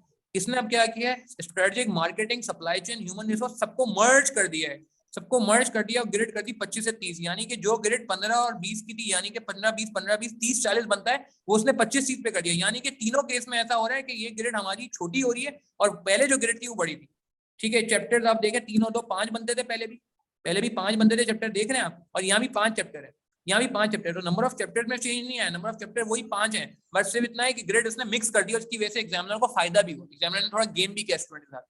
अच्छा, अब आ जाए जी लास्ट में, corporate social responsibility and ethics, ठीक है। ये दोनों ग्रेड बात हो गई, ये 15 से 20 मार्क की थी, कम हो चुकी है। अच्छा, अब ये जो corporate social responsibility and ethics की ग्रेड 15 से 20 मार्क की थी, अब ये कितने की हो गई, एथिक्स की ग्रेड 10 से 15 मार्क की। तो आप मुझे बताइए जगह किस क्या निकाली, हर किसी ने जगह दी है, किसको जगह दी है, हाँ, किस चीज के लिए जगह निकाली गई है, मुझे बताएं। इन सारे ग्रेड में से आप अगर गौर करें, मार्क्स कम हुए हैं, हर किसी के मार्क्स कम हुए, यहाँ से देखें, इसको इससे कंपेयर करें, सॉरी, ठीक है। किसके लिए जगह निकाली गई है, कौन है जो इस बार पेपर में ज्यादा आने के चांसेस, और मैं आपको प्रूव भी करूंगा, यस एग्जैक्टली, परफॉर्मेंस मेजरमेंट। अच्छा, मजे के बताऊं, सर अरीफ को क्रेडिट जाता है सारी वर्किंग का, ये माशाल्लाह पूरी वर्किंग उन्होंने पिछले टाइम में करके रखी थी हमारे स्टूडेंट्स के लिए, बिल्कुल परफॉर्मेंस मेजरमेंट। तो अब आप देख रहे हैं, इसको मैंने ग्रीन क्यों हाईलाइट किया था। अच्छा, मजे की बात मैं आपको बताऊं, ये परफॉर्मेंस मेजरमेंट कौन सा एरिया, अगर आपने गौर किया हो, मैंने इसको अलग से लिखा था, ये पहले आप देख रहे हैं, ये देखें, मैंने इसको अलग से लिखा था, मैंने आपको कहा था MSA 2 के अंदर परफॉर्मेंस मेजरमेंट का एरिया, ये देखें, मैं आपको हाईलाइट करता हूँ। MSA 2 के अंदर मैंने आपसे कहा था, क्योंकि बहुत सारी चीजें हाईलाइट हो गई हैं, इसलिए मुझे याद दिलाना पड़ेगा। MSA 2 के अंदर मैंने आपको कहा था BFT है और CFAP3 और परफॉर्मेंस मेजरमेंट, अब ये दोनों मर्ज हो गई, मैंने आपको ब्लॉक बना के दिखाया था। तो पहले परफॉर्मेंस मेजरमेंट को लिफ्ट नहीं करा रहा था एग्जामिनर, ठीक है, ये पहले लिफ्ट नहीं करा रहा था एग्जामिनर, आप समझ रहे हैं। क्योंकि मैं जब MSA 2 पढ़ाता था, मैं कहता था यार ये चक्कर क्या है, मैं परफॉर्मेंस मेजरमेंट तो कहीं पढ़ा ही नहीं है बच्चे ने हमारे, ना BFD में, मैं क्योंकि BFD तो अल्हम्दुलिल्लाह काफी सालों से पढ़ा रहा हूँ, BFD में भी नहीं है, CFAP3 में भी नहीं है, ये कहाँ से आ गया, खैर मैं पढ़ा दिया करता। अच्छा, ये वो एरिया परफॉर्मेंस मेजरमेंट का, ये MSA 2 में मैं ही पढ़ाता हूँ, BFD एरिया मैं पढ़ाता हूँ, CFAP3 वाला एरिया सर फुरकान पढ़ाते हैं, एथिक्स वाला एरिया सर फुरकान पढ़ाते हैं, टैक्स वाला सर फुरकान पढ़ाते हैं, मगर ये वाले एरिया जो है ना, ये मैं अल्हम्दुलिल्लाह पढ़ाता हूँ। तो ये एक अगेन मतलब आप समझ रहे हैं कि why examiner is doing examiner is working on aligning this thing। Examiner क्या चाह रहा है, अलाइन चाह रहा है कि यार ये CFAP3 भी ना MSA 2 से अलाइन हो जाए, इसीलिए उसने क्या किया, थोड़ी गुंजाइश बनाई। वो कहते ना, आप थोड़ी जगह निकालते हैं किसी बंदे के लिए कि चलो यार तुम थोड़ा इधर हो जाओ, इसने भी कुर्बानी दी, इसने भी कुर्बानी दी, इसने भी कुर्बानी दी, सबने कुर्बानी दी थोड़ी, और इसके लिए जगह निकल आई। अच्छा, मजे की बात बताऊं मैं आपको, इसका भी अगेन इस पे सर फुरकान ने सर अरीफ ने बड़ी प्यारी वो की वर्किंग, सर अरीफ ने बड़ी प्यारी बात की। सर अरीफ ने कहा भाई ये भी ना, अगर आप देखें सर अरीफ ने क्या लिखा हुआ है, A&D, यानी कि परफॉर्मेंस मेजरमेंट पहले से मौजूद था ग्रेड A और D में, मगर एग्जामिनर ने सौतेला सलूक किया हुआ था इसके साथ, यानी कि ये ग्रेड देख रहे हैं, D लिखी है यहाँ पे, न्यू ग्रेड, तो एग्जामिनर ने पहले क्या किया हुआ था कि यार इसको छुपाया हुआ था इसके अंदर, ठीक है, बिल्कुल यही अलाइनमेंट हो रही है एग्जैक्टली। MFA CFAP3 MSA ये तीनों अलाइन होने जा रहे हैं। तो पहले एग्जामिनर ने इस परफॉर्मेंस मेजरमेंट को इधर छुपाया हुआ था, मगर पूछता नहीं था, तो लोग ये परेशान होते थे कि यार ये परफॉर्मेंस मेजरमेंट डायरेक्ट MSA 2 में आ रहा है यार, और MSA2 पूरा सिनेरियो बेस्ड तो बड़ा इशू हुआ MSA2 में। अब ICAP ने मजबूरी में क्या किया, मुझे बोलना चाहिए नहीं बोलना चाहिए पता नहीं, रिकॉर्डिंग चल रही है, I don't know I should quote it और नॉट, पता नहीं, मतलब गैर मुनासिब बात तो नहीं हो जाएगी। मुझे ऐसा लगता है MSA2 का लेवल ICAP ने इसलिए थोड़ा कम रखा, हल्का रखा निकालने वाली अप्रोच। इसने बोला यार अभी चलो बच्चे भी नए, वो बात नहीं है, खैर होगी निकालो। मगर अब जाहिर सी बात है ICAP कब तक करेगा यार, अब ICAP को MSA2 का लेवल अपग्रेड करना है, वो कर रहा है। ICW का लेवल तो बहुत ऊपर है, जब हम ICW कराते हैं हम कहते हैं यार देखो ये तो कहाँ तक जा सकता है। तो अब जब ICAP को अगर ICW लेवल तक जाना है तो वो पीछे जाहिर सी बात है आपसे एक्सपेक्ट करेगा कि अब आप पीछे अच्छी तगड़ी तैयारी के साथ आएंगे। ठीक है, ये बात समझ आ रही है आपको? ठीक है, अच्छा पेपर बिल्कुल MSA2 पे भी जाहिर सी बात है। अच्छा एक और बात बस मैं लास्ट करता चलूं, फिर मैं सरजीव को दूंगा। ये अगेन कुछ बातें बस मैं यहाँ करना चाहूंगा कि भाई ये सिनेरियो बेस्ड हो गया, लोग अप्लाई नहीं कर रहे हैं, लोगों को अभी भी रट्टा लगा हुआ है। ये देखें सवाल है, ये मैं सरजीव के एरिया पे नहीं जाना चाह रहा, सरजीव इस पे बात करेंगे। आपको बस मैं एक चीज दिखाना चाहूंगा, फिर मैं सरजीव को लेता हूँ, काफी टाइम से सरजीव वेट कर रहे हैं हमारा। ये देखिएगा, ये मैंने आपके सामने क्या रखा है, ये देखें, ये मैंने आपके सामने क्या रखा है, नजर आ रहा है आपके सामने? एक मिनट, ये एक मिनट, मेरे ख्याल से मैंने शेयर नहीं की, हाँ रख दिया ना मैंने। ये क्या चीज है जी, जरा देखें, एग्जामिनर कमेंट्स। अब आप जरा गौर से देखें और आप मुझे बताएं क्या पासिंग परसेंटेज आ रहा है। ये समर 22 कौन सी अटेम्प्ट थी, आपको पता है समर 22 कौन सी अटेम्प्ट थी? समर 22 वो अटेम्प्ट थी जिसमें पहली बार नई स्कीम के मुताबिक पेपर पूछा गया, और समर 22 दूसरी अटेम्प्ट थी। अगर आप गौर करें क्या पासिंग परसेंटेज आया है, 24। अच्छा क्या लगता है ये अच्छा है बुरा है, क्या लगता है पास के मुकाबले में? अगर मैं पिछली अटेम्प्ट से कंपेयर करूं, आपका क्या गैस है, गैस करें ना आप, मुझे तो पता है आप लोग तो फर्स्ट टाइम SPM दे रहे हो, मगर एक बात है, क्या लग रहा है आपको? इंप्रूव हुआ है या वर्स हुआ है? 24% आ गया है ना, अच्छा हो गया। ये नीचे लिखा हुआ है वैसे तो इसका ICAP ने, मगर मैं चाह रहा हूँ आप लोगों से भी बात करूंगा। ये देखिए नीचे लिख दिया ICAP ने, the overall result of 24% in this session is significantly lower than the previous session result of 36%। जी जी बिल्कुल, ये आसान था, 36% इज वेरी गुड परसेंटेज यार, क्या चाहिए, प्लेट में रख के रिजल्ट दे रहा था आपको एग्जामिनर। अगर कोई चीज 36 से कम हो गई, 24 हो गई, आप परसेंटेज निकाले, 50% रिजल्ट डाउन हो गया है जी, 50% रिजल्ट डाउन हो गया है। समझ रहे हैं आप बात को? 36 बच्चा पास हो रहा था ना 100 में से, 36 में 24 बच्चा पास हो रहा है, पहले हर 100 में से हर 3 में से एक बच्चा पास हो रहा था, अब हर 4 में से एक बच्चा पास हो रहा है। ये अभी 24% ये बता रहे हैं समर 22 से। विंटर 22 तो अभी अल्लाह खैर करे, अल्लाह ताला आसानी फरमाए, स्टूडेंट ने भी बड़ी मेहनत की, बाकी देखें क्या होता है, मगर आप देख रहे हैं तो यस। अच्छा क्यों हुआ इसके पीछे ICAP बोल रहा है, मैं नहीं बोला, मैं तो बहुत सारी बातें हम तो, अच्छा सर अरीब आप गौर करेंगे ये सारी वो बातें मैंने कल रात में पढ़ी, और ये सारी वो बातें जो हम अपने सेशन में बात कर रहे होते हैं। आप देखें क्या कह रहा है, overall result of 24%, poor performance was noted in question that are less frequently examined. Sir Areeb इस बार मुझे आप बताएं कि कौन सा ऐसा एरिया है जो इस बार आया है और जो बच्चे प्रिपेयर करके नहीं जाते थे, आप बताएं कौन सा एरिया था? देखिए सर, बेसिकली इसमें हुआ ये था कि जो हमने अभी ग्रेड वाइज डिस्कशन की थी ना, कि हमारे पास HR वाली ग्रेड थी, देन मार्केटिंग की ग्रेड थी, देन ऑपरेशंस मैनेजमेंट की ग्रेड थी। प्रीवियसली वो ग्रेड सेपरेट होती थी, तो लोग फोकस करते थे HR पे, मार्केटिंग पे और ऑपरेशंस मैनेजमेंट को निग्लेक्ट करते थे, और ICAP उस पर सवाल पूछता भी नहीं था क्योंकि उसके पास दोनों बहुत मेजर एरियाज थे। जब उसने SPM के अंदर इन तीनों ग्रेड्स को कंबाइन करके एक ग्रेड बना दी, now ICAP has the option कि वो चाहे किसी भी एक एरिया को इग्नोर करके बाकी दूसरे एरिया से चीजें कवर कर सकता है। इस पेपर में भी यही हुआ। HR वाला एरिया एज एक्सपेक्टेड था कि प्रीवियस 5 सालों के अंदर आ रहा है तो इस बार भी आएगा, उसने वो एरिया बिल्कुल ओमिट कर दिया। उसके अगेंस्ट उसने ऑपरेशंस मैनेजमेंट के अंदर टॉपिक्स जाके ऐसे उठाए जो प्रीवियसली नहीं पूछे 5-6 सालों के अंदर। जस्ट इन टाइम सिस्टम पे उसने बात करी, उसके साथ साथ उसने ऑपरेशंस मैनेजमेंट के एरिया के ऊपर 16 मार्क्स का क्वेश्चन बनाया। अब जो लोग उस एरिया को निग्लेक्ट करके जा रहे थे, उन्होंने कंप्लीशन इंश्योर नहीं करी, तो 16 मार्क्स वो अटेम्प्ट नहीं कर सकते। इसके साथ साथ नेटवर्क एनालिसिस वाला, गैंट चार्ट वाला एरिया हमारा ऐसा था जो प्रीवियसली पूछा ही नहीं जाता था। लास्ट अटेम्प्ट के अंदर उसने सरप्राइज किया हमें कि उसने उस पर 7 मार्क्स का सवाल पूछा। इस अटेम्प्ट में अगेन उसने उसी एरिया को फोकस करके 14 मार्क्स का सवाल पूछा। तो 14 प्लस 16 हमारे पास ऐसे मार्क्स थे जो अनयूजुअली एग्जामिन हुए थे, जो प्रीवियसली एग्जामिनेशन हिस्ट्री उनकी मौजूद नहीं थी। और फोकस यहीं पे उसने कमेंट में भी लिखा हुआ कि जो सिलेक्टिव स्टडीज पे जा रहे हैं, तो ICAP उन एरियाज को ढूंढ के पिक कर रहा है कि कौन कौन से एरियाज स्टूडेंट प्रिपेयर करके नहीं आ रहे हो, जिसका ड्रॉबैक 40 मार्क्स उनके पास एग्जाम में ऐसे होंगे जो उन्होंने नहीं पढ़े। तो ये बहुत सिग्निफिकेंट परसेंटेज है।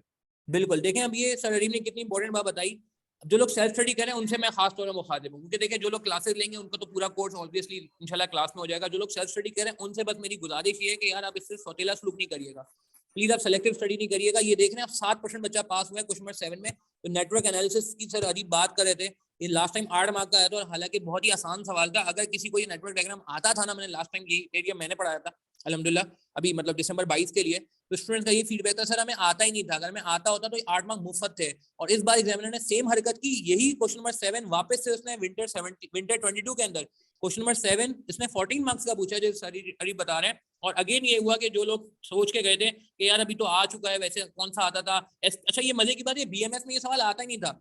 आप अगर गौर करें, इसके कमेंट्स में भी लिखा हुआ है, ये एरिया जो था ये लोगों ने बस ऐसे ही सवाल वाल करके जो ना, very few examiner understood the gist of the question. तो ये वो एरिया था जो एसपीएम में तो बीएमएस में तो होता ही नहीं था। तो लोगों ने बोला भाई बीएमएस में नहीं होता था तो एसपीएम में भी नहीं होगा, मगर एग्जामिनर ने जानबूझ के वो एरिया पूछा। और आप देखें सिर्फ 7% बच्चा ऐसा है जिसने मार्क्स लिए इसमें, और बाकी लोगों ने मार्क्स इसमें नहीं लिए। और यही एग्जैक्ट सीन रिपीट हुआ इस बार। तो एक तो सेलेक्टिव स्टडी की बात जो सर ने बहुत अच्छी तरीके से बताई कि भाई ये नहीं करनी। दूसरा आप देखें गौर से इन्होंने क्या कहा, दूसरा ये आपसे कह रहे हैं, it was noted that some examiners suggest struggled in applying the learned concept.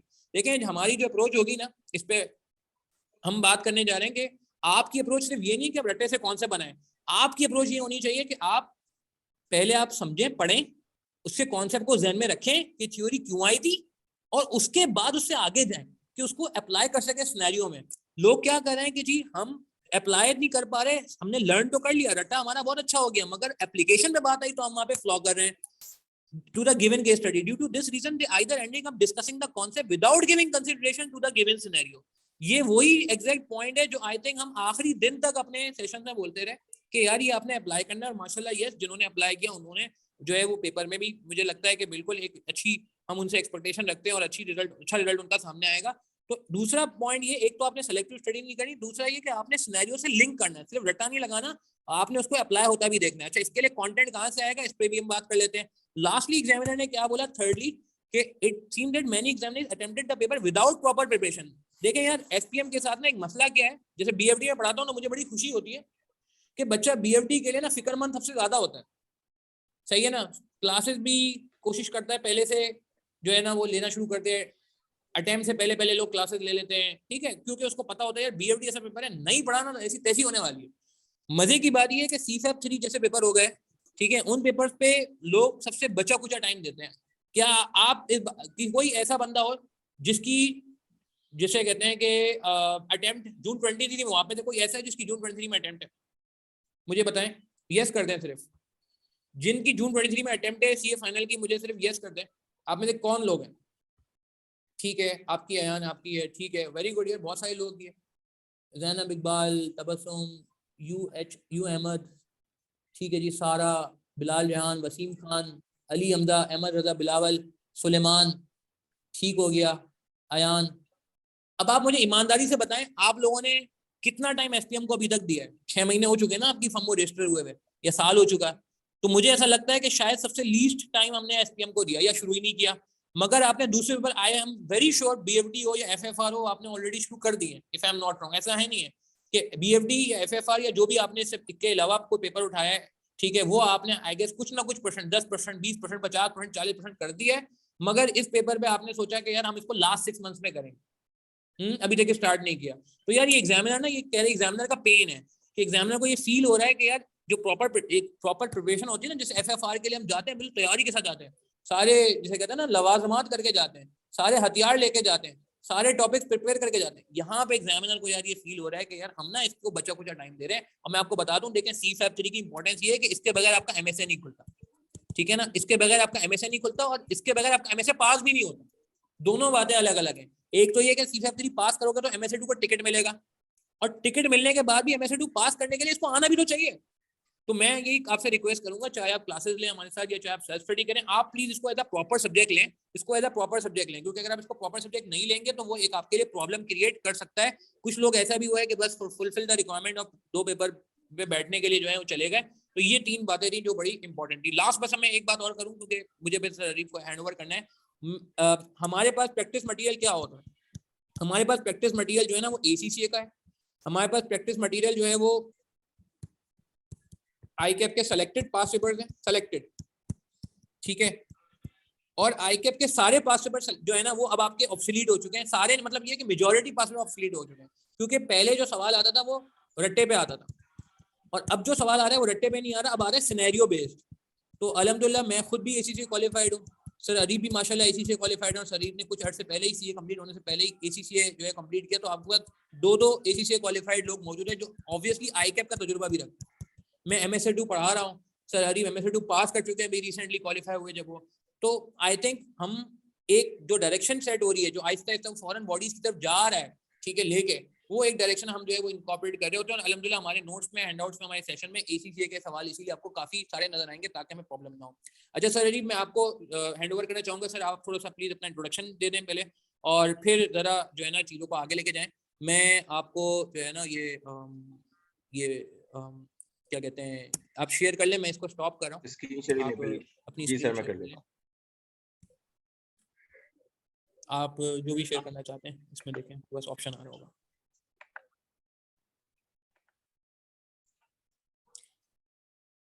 अस्सलाम वालेकुम, आई होप आप लोगों को स्क्रीन विजिबल होगी। देखिए मैं इसके अंदर 2-3 बातें कर लेता हूँ पहले, कि आपके पेपर कॉम्बिनेशन से रिलेटेड और सब्जेक्ट की प्रिपरेशन से रिलेटेड। थोड़ा सा मैं ब्रीफ बैकग्राउंड अपना दे देता हूँ। मैंने ACCA क्वालिफाइड किया था 2019 के अंदर। ACCA की कुछ पेपर्स की कॉम्बिनेशन चेंज हुई थी। प्रीवियसली ACCA के अंदर P1, P2, P3 वाले कॉम्बिनेशन चलते थे। देन उन्होंने इंट्रोड्यूस करवाया था SBR और SBL का कॉन्सेप्ट। SBL के कॉन्सेप्ट के अंदर मेन थीम ये थी कि प्रीवियसली स्टूडेंट्स जो थे वो थ्योरेटिकल कैलकुलेशंस के अंदर इन्वॉल्व होते थे, मैथमेटिकल चीजों के थ्रू कॉम्प्लेक्सिटी बढ़ाई जाती थी, और आपसे एक्सपेक्टेशन होती थी कि आप कॉम्प्लेक्स कैलकुलेशन के अंदर एप्लीकेशन करके आगे बढ़ेंगे। मींस कि आपका जो कैलकुलेशन बेस एरिया है वो almost 60 to 70% of your paper होगा। 20%, 10%, 30% आपके पास नैरेटिव आपसे पूछा जा रहा होगा। देन ये चीज रियलाइज की गई कि we struggle to present those information. जब हमें कोई चीज सिनेरियो आता है हमारे पास, या कोई बोर्ड ऑफ डायरेक्टर्स की रिक्वेस्ट हो, या कोई नया स्टैंडर्ड अप्लाई हो रहा हो हमारे पास, तो हम उसकी रिक्वायरमेंट को किस तरह प्रेजेंट कर सकते हैं in an industry, in a firm based environment. वहां पे स्टूडेंट स्ट्रगल कर रहे थे। इस चीज को ACCA ने इनिशियली पिक करके अपने पेपर का स्टाइल चेंज किया। उन्होंने उस स्टाइल के अंदर एडवाइजिंग पार्ट को इनकॉर्पोरेट किया, कैलकुलेशन को लिमिट किया, जिसके थ्रू हुआ क्या, अब स्टूडेंट की नैरेटिव ड्राफ्टिंग स्किल्स टेस्ट होने लगी कि वो किस तरह नॉन फाइनेंशियल ऑडियंस को वो चीज एक्सप्लेन कर सकते हैं, जो भी स्टैंडर्ड का कॉन्सेप्ट है, IFRS का कॉन्सेप्ट है, whether it's the management concept.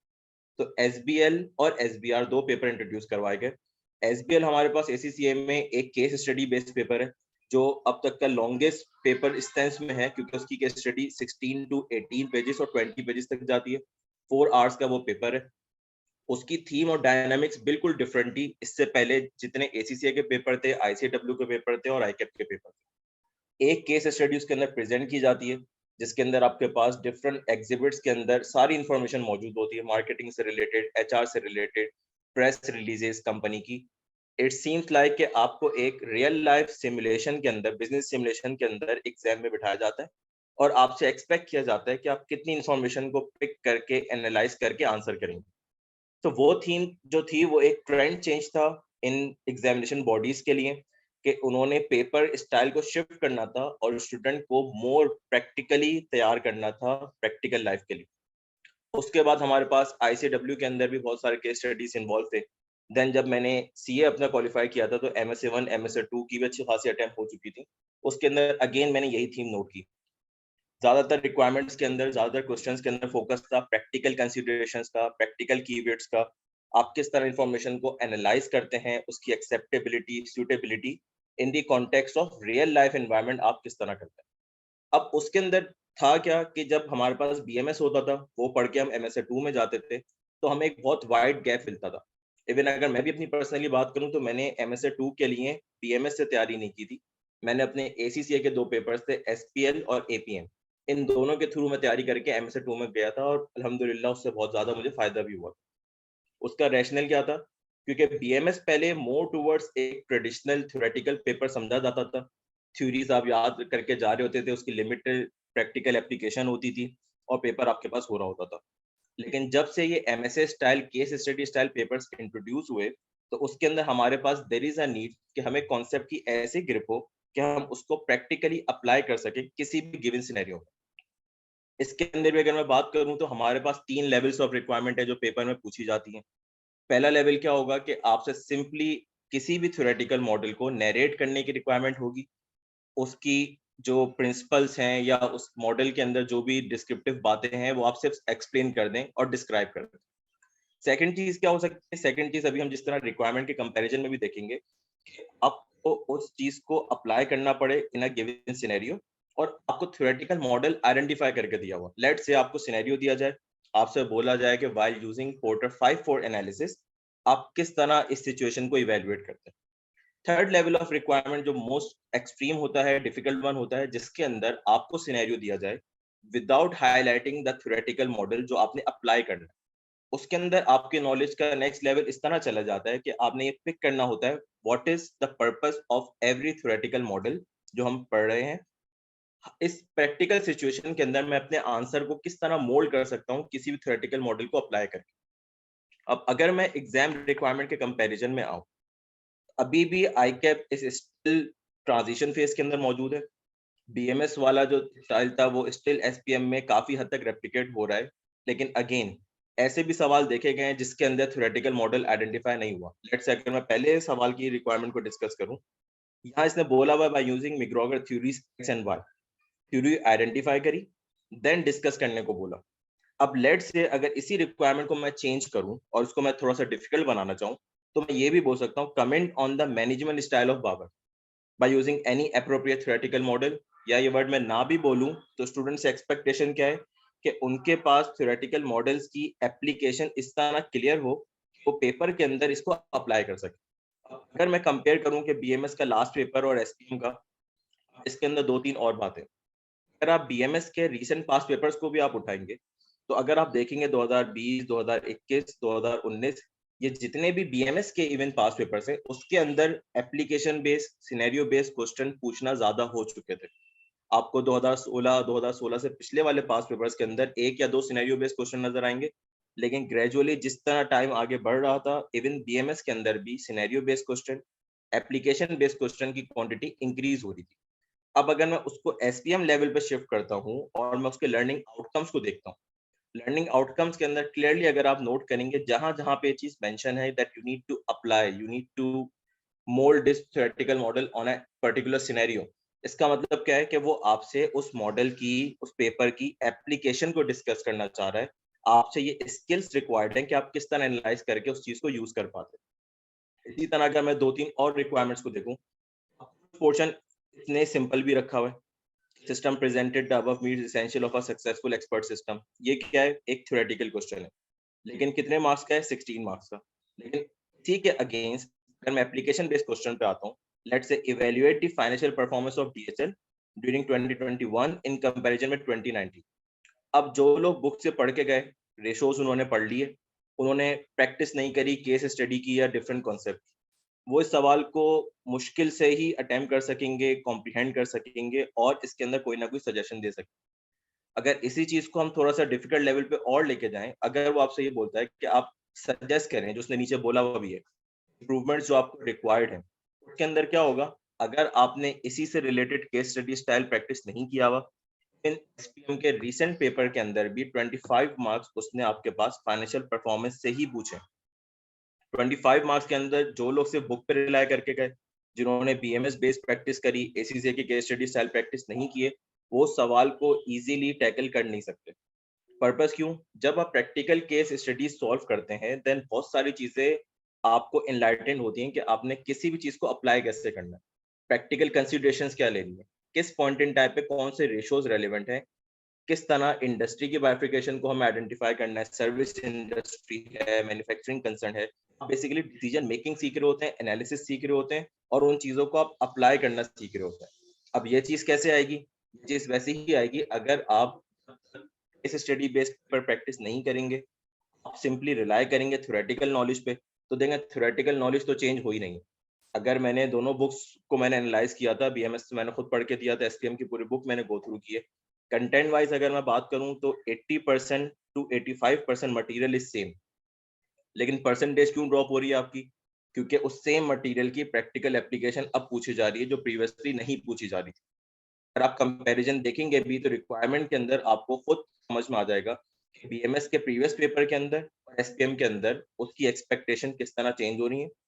Even मैं फील करता हूँ कि अभी भी उस लेवल तक चीजें नहीं पहुंची हैं जो एमएसए 2 के लेवल की तैयारी तक पहुंच सके। लेकिन क्योंकि अभी सिम 2 अटेम्प्ट हुई हैं तो ऑब्वियसली हम आईकैप से एक्सपेक्ट नहीं कर सकते थे कि वो एक अटेम्प्ट के अंदर पूरा टर्न अराउंड करते। लेकिन जिन स्टूडेंट्स ने बिल्कुल भी केस स्टडीज की प्रैक्टिस नहीं की, बहुत सारे स्टूडेंट्स के मेरे पास फीडबैक आया कि उन्होंने स्ट्रगल किया पेपर के अंदर। लेकिन जिन लोगों ने कॉन्सेप्चुअली चीजों को पढ़ा और उसको पेपर में अप्लाई किया तो उन्होंने, अगर केस स्टडीज आई तो उन्होंने इजीली टैकल की। क्यों? क्योंकि हमने एसीसीए की केस स्टडीज की थी, यूजुअली लेंथ के अंदर कंपैरेटिवली लॉन्ग होती हैं एज कम्पेयर टू आईकैप। आईकैप क्या करता है? इन्फॉर्मेशन होल्ड करके आपसे एक्सपेक्ट करता है कि आप ज्यादा मटेरियल प्रोड्यूस करेंगे by using limited information.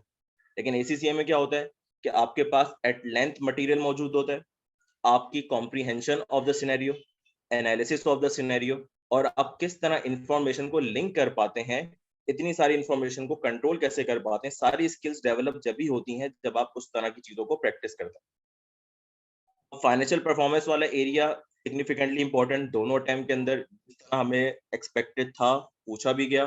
25 marks की ग्रेड है तो 25 मार्क्स से 20 मार्क्स तक जा रहा है, और ये एरिया आप बुक से तैयार करके चले जाएं, बुक आप खोल के देखेंगे सिंपल आपको रेशोज मिलेंगे, उनकी लिमिटेड एडवांटेजेस और डिसएडवांटेजेस नजर आएंगे। अब ये थोड़ा सा मैंने आपको फ्लेवर ये बताया कि पेपर में शिफ्ट किस तरफ है, एसीसीए के अंदर क्या चीजें हो रही हैं, ग्लोबली किस तरफ ट्रेंड चेंज हो रहा है, और ये चीज आईकैप के अंदर बिल्ट इन हो रही है। अगर मैं बात करूं आईकैप के डिफरेंट फोरम्स पे भी, सीएफओ कॉन्फ्रेंस पे आईकैप करवा रहा होता है, नेशनल फाइनेंस ओलंपियाड करवा रहा होता है, डिफरेंट फोरम्स पे भी ये चीज डिस्कस हो रही है कि now expectation from the accountant is how you add value to the business. आप किस तरह चीजों को, थ्योरीज को प्रैक्टिकली अप्लाई करके वैल्यू जनरेट कर पाते हैं किसी भी ऑर्गेनाइजेशन। अब ये चीज मैं फील इसलिए भी कर पा रहा हूँ क्योंकि मैं कमर्शियल फाइनेंस के अंदर काम कर रहा हूँ, वहां पे ये चीज नजर भी आ रही होती है कि भाई आप नॉर्मल काम जो कर रहे हैं वो आप कर रहे हैं, आप अकाउंटिंग कर रहे हैं, आप टैक्स की सारी चीजें कर रहे हैं, दैट इज नेसेसरी कंप्लायंस का पार्ट। लेकिन आउट ऑफ द बॉक्स आप क्या ऐसी चेंजेस लेकर आ रहे हैं, आप क्या ऐसी इनसाइट लेकर आ रहे हैं बाय यूजिंग योर एनालिसिस, जिसके थ्रू आप बिजनेस के लिए वैल्यू ऐड कर सकते हैं। डिफरेंट कंपैरिजन आपके पास, कंपैरेटर एनालिसिस हो रहा होता है, प्रैक्टिकली भी हो रहा होता है, प्राइसिंग स्ट्रेटजीज डिस्कस हो रही होती है हमारे पास, मार्केटिंग स्ट्रेटजीज डिस्कस हो रही होती हैं, एक्सपेंडिचर कंट्रोल के अंदर ऑपरेशंस मैनेजमेंट इन्वॉल्व होती है। तो जिसकी एप्लीकेशन स्ट्रांग है, जिसकी अंडरस्टैंडिंग कॉन्सेप्चुअली स्ट्रांग है, वो प्रैक्टिकल लाइफ के अंदर भी चीजों को लिंक कर पाएगा। अब ये आपकी कॉल है कि आप इस पेपर को एक थ्योरेटिकल पेपर समझ के पढ़ते हैं और सिर्फ चैप्टर्स की रीडिंग करके चले जाते हैं, तो मे भी आप शायद पास कर लें, लेकिन प्रैक्टिकल लाइफ के अंदर आप उसको अप्लाई जब तक नहीं कर सकते, जब तक आप केस स्टडीज की प्रैक्टिस ना करें, आपका माइंड ओपन नहीं होगा, जब तक आपको रियल लाइफ में पता नहीं चलेगा कि स्ट्रेटजीज काम कैसे करती है। इवन आप देखेंगे गूगल भी करके आप केस स्टडीज डिफरेंट देख सकते हैं, तो बड़े बड़े बिजनेसेस की, अगर मैं अमेजोन की बात करूं, फेसबुक की बात करूं, हार्वर्ड यूनिवर्सिटीज के पास डिफरेंट केस स्टडीज पब्लिश होती हैं। उन केस स्टडीज के अंदर सारी यही चीजें पढ़ाई जा रही होती हैं, लेकिन एक रियल लाइफ सिनेरियो में कि जो डिसीजन बिजनेसेस ने लिए, क्या क्या उसके आउटकम आए, उससे आपका माइंड ओपन अप इस तरह होता है कि आपको प्रैक्टिकल एप्लीकेशन नजर आती है। अगर आप इन चीजों की तरफ नहीं जाएंगे तो आप इसको 20 चैप्टर्स की बुक कंसीडर करेंगे, थ्योरी की तरह चीजें पढ़ेंगे, पेपर में जाके प्रोड्यूस करेंगे, दैट्स इट। अब मैं इस पे आ जाता हूँ कि इसके चैप्टर्स को और इसके जो सीक्वेंस है वो किस तरह लॉजिकली रखी गई है पेपर के अंदर। अगर किसी को लॉजिकल सीक्वेंस नहीं पता, इस सब्जेक्ट का डिजाइन नहीं पता, वो यही देखता रहेगा कि 500 से 600 पेजेस की बुक है, 20 चैप्टर्स हैं, बहुत ज्यादा मटेरियल है, बहुत लेंथी पेपर है, और वो उसको प्रॉपरली प्लान नहीं कर सकता। लेकिन अगर मैं ग्रिड वाइज बात करूं तो बुक के अंदर जो चैप्टर्स है ना, वो भी आपके पास एक लॉजिकल सीक्वेंस के अंदर बने। अगर मैं फाउंडेशन ऑफ स्ट्रेटजी की बात करूं, ये आपको बेसलाइन दी जा रही है कि आपका सब्जेक्ट स्ट्रेटजी फॉर्मुलेशन किस तरह होती है, क्या क्या उसकी बेसिक टर्मिनोलॉजीज हैं। अगर हम आगे मूव करते हैं बिजनेस इन्वायरमेंट पे, कंपैरेटिव इन्वायरमेंट पे, तो ये क्या हो रहा है? एक्सटर्नल एनालिसिस आपने किया मैक्रो इकोनॉमिक लेवल पे, नेशनल लेवल पे, देन आप अपनी इंडस्ट्री में आ गए, कंपैरेटिव इन्वायरमेंट, आपने इंडस्ट्री का एनालिसिस किया, कंपैरेटर्स का एनालिसिस किया। जब आप एक्सटर्नल एनालिसिस कर लिया आपने, देन आप चैप्टर 4 पे आते हैं जो कि आपका अपना इंटरनल एनालिसिस है, सॉर्ट के थ्रू, डिफरेंट मॉडल्स के थ्रू। मेरे पास तीनों किस्म के एनालिसिस हो गए, now I am in a position पर डिसाइड कर सकूं मेरी कंपैरेटिव स्ट्रेटजी क्या होनी चाहिए based on the external plus internal analysis.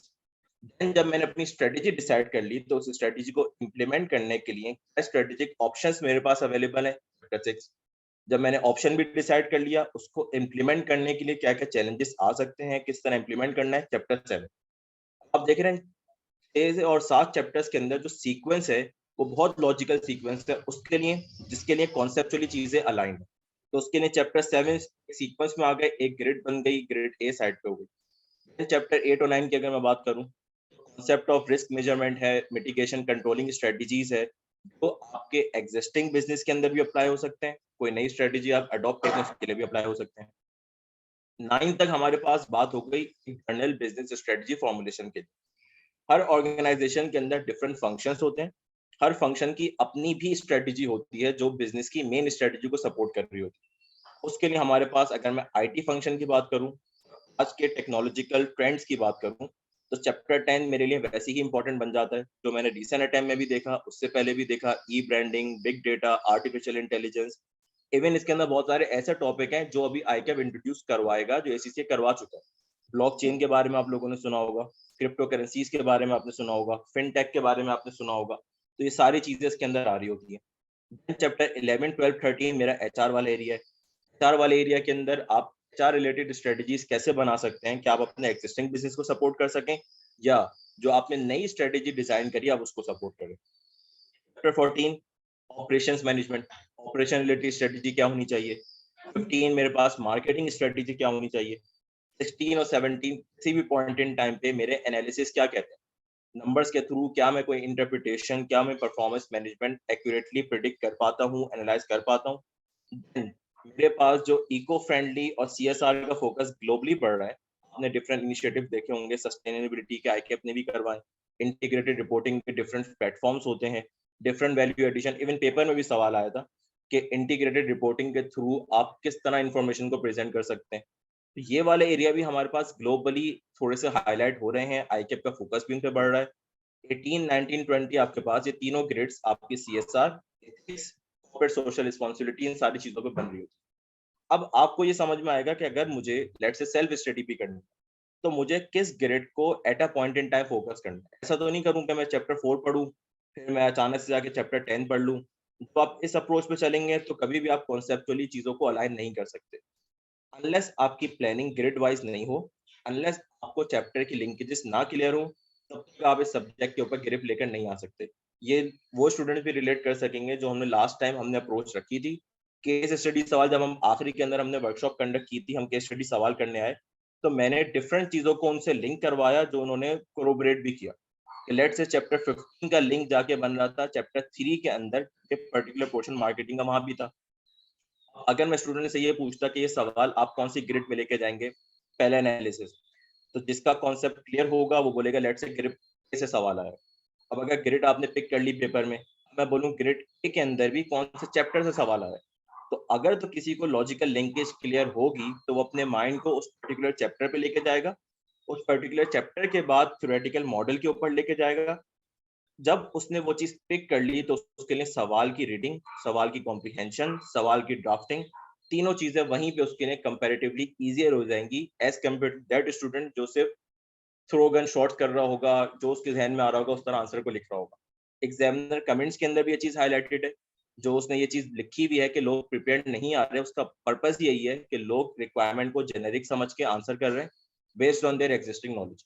जबकि एग्जामिनर क्या कर रहा है, एग्जामिनर जब एग्जाम बना रहा है तो उसके पीछे उसके माइंड में कोई ना कोई कॉन्सेप्ट है जो कि हिडन है सिनेरियो के अंदर, जिसकी आइडेंटिफिकेशन आपसे एक्सपेक्टेड है, जिसकी एप्लीकेशन आपसे एक्सपेक्टेड है। अगर आप उस चीज को नहीं लिखेंगे, जेनेरिक आंसर लिखेंगे, तो एग्जामिनर नो किसने जेनेरिक लिखा है, किसने कॉन्सेप्ट को पिक किया है, अकॉर्डिंगली आपको मार्क्स नहीं मिल रहे। फिर पेपर के बाद आप लोग डिस्कस करेंगे कि हमने पेपर पूरा किया था फिर भी हमारा पेपर फेल हो गया। अगर आप खुद बैठ के उस पेपर को एनालाइज करेंगे, आप उसकी रिक्वायरमेंट्स के साथ उसके आंसर को देखेंगे, आपको खुद अंदाजा हो जाएगा कि आपने कितना जस्टिस किया उस पेपर के साथ। हैविंग सेड दैट, बुक की एनालिसिस, बुक की सीक्वेंस हमारे पास आ गई, पेपर का ट्रेंड किस तरफ शिफ्ट हो रहा है, रिक्वायरमेंट किस तरह आ रही है, क्या चीज एक्सपेक्टेड है, वो हमारे पास आ गई। अब लास्ट चीज जो मैं आपसे डिस्कस करता हूँ कि हम इस पेपर को डिजाइन जब हमने किया, तो हमने सारी कंसिडरेशंस अपने माइंड में रखी, क्योंकि ऑलरेडी मैंने भी ये पेपर दिया हुआ था, तो मुझे पता है कि BFD FFR के आगे इस पेपर की वेटेज क्या है।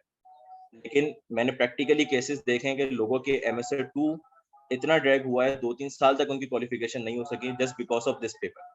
क्यों? FFR BFD पे फोकस कर लिया, आपके पास जब तक SPM नहीं निकलेगा MSA2 अनलॉक होगा नहीं, आपकी क्वालिफिकेशन लिंगर ऑन होती रहेगी over the period.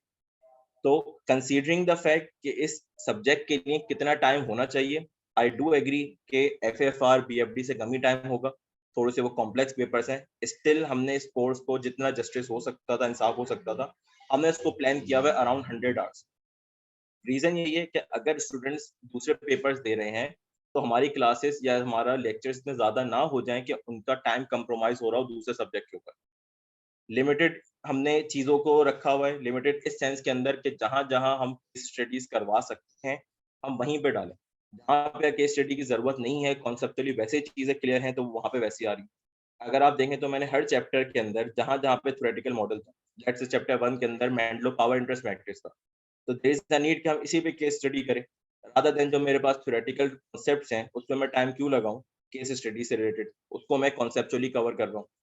Simultaneously spanner का मुझे भी पर्सनली फायदा हुआ जब मैंने लास्ट अटेम्प्ट में पढ़ाया, सर के साथ भी हमारी अलाइनमेंट क्लियर हुई कि हमें किस चैप्टर के अंदर किन टॉपिक्स पे किस तरह फोकस करना है, किस टॉपिक पे हमें केस स्टडी करवानी है, तो हमें ढूंढनी है ACCA से, ICAW से, जहां से भी हमें मिले। तो इसी तरह हर चैप्टर का हमारे पास कौन कौन से टॉपिक्स हैं, किस टॉपिक्स पे हमारे पास प्रैक्टिकल क्वेश्चन है, कौन से टॉपिक्स सर साउथ करवा रहे होंगे, कौन से टॉपिक मैं करवा रहा हूँ, सारा प्लान इनिशियली हमने शेयर किया था और अल्हम्दुलिल्लाह हम प्लान के साथ जस्टिफाई भी कर सके थे लास्ट टाइम, और स्टूडेंट्स को भी इस चीज़ का फायदा हुआ था। मैंने अपनी बहुत सारी क्लासेस के अंदर बार बार रिवर्ट बैक करवाया और स्टूडेंट्स को मैंने इंडोर्स किया था कि आप लोग भी अपने पास इस तरह प्लानर बनाएं। अगर हम अपनी टीचिंग को शेड्यूल करने के लिए, अपने सिलेबस को कवर करने के लिए प्लान बना रहे हैं, तो जो स्टूडेंट चीज़ों को प्रिपेयर कर रहा है उसके पास क्यों डे फर्स्ट से प्लानर नहीं होना चाहिए। और जिन स्टूडेंट्स ने मेरी बात को शुरू में माना था और अपने पास प्रॉपर प्लान बनाया हुआ था, तो उनके पास पूरा सब्जेक्ट कंट्रोल में था। वो फिर ऐसा नहीं हो रहा था कि वो आखिरी महीने के अंदर उन्होंने सब्जेक्ट उठाया, चैप्टर्स पढ़ रहे हैं, केस स्टडी सॉल्व करने का टाइम है या नहीं है, इफेक्टिव स्ट्रेटेजी उन्होंने अडॉप्ट नहीं करी, देन एट दी एंड उन्होंने पेपर में स्ट्रगल किया। लेकिन जिन लोगों ने डे फर्स्ट से इस मॉडल को अडॉप्ट किया, खुद लिख के उन्होंने केस स्टडी की प्रैक्टिस करी, क्योंकि देखें ये एक स्किल है, ये ओवर द पीरियड डेवलप होती है। ये ऐसा नहीं है कि आपने आखिरी महीने में पेपर उठाया, आपने 1-2 सवाल कर लिए और आपकी स्किल डेवलप हो गई। आप खुद एनालाइज करेंगे, जिस दिन आप पहला सवाल करें केस स्टडी का, आप उसका आंसर सेव कर लें अपने पास कहीं पे भी।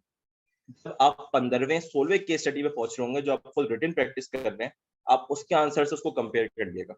आपको खुद बहुत सारी चीजें रियलाइज होंगी जो ओवर द पीरियड डेवलप हो रही होती हैं, जिसका आपको अंदाजा नहीं हो रहा होता। तो अगेन बताने का पर्पस ये है कि रिटन प्रैक्टिस पे फोकस रखना, केस स्टडी बेस्ड अडॉप्ट करना आपको किस तरह बेनिफिशियल होगा, even in this paper, in MSA2 and in your professional life. किसी का अगर कोई क्वेश्चन है, कोई क्लैरिफिकेशन है किस चीज से रिलेटेड? आई गेस अजान हो रही है, हम अजान का भी ब्रेक कर लेते हैं 5 मिनट का।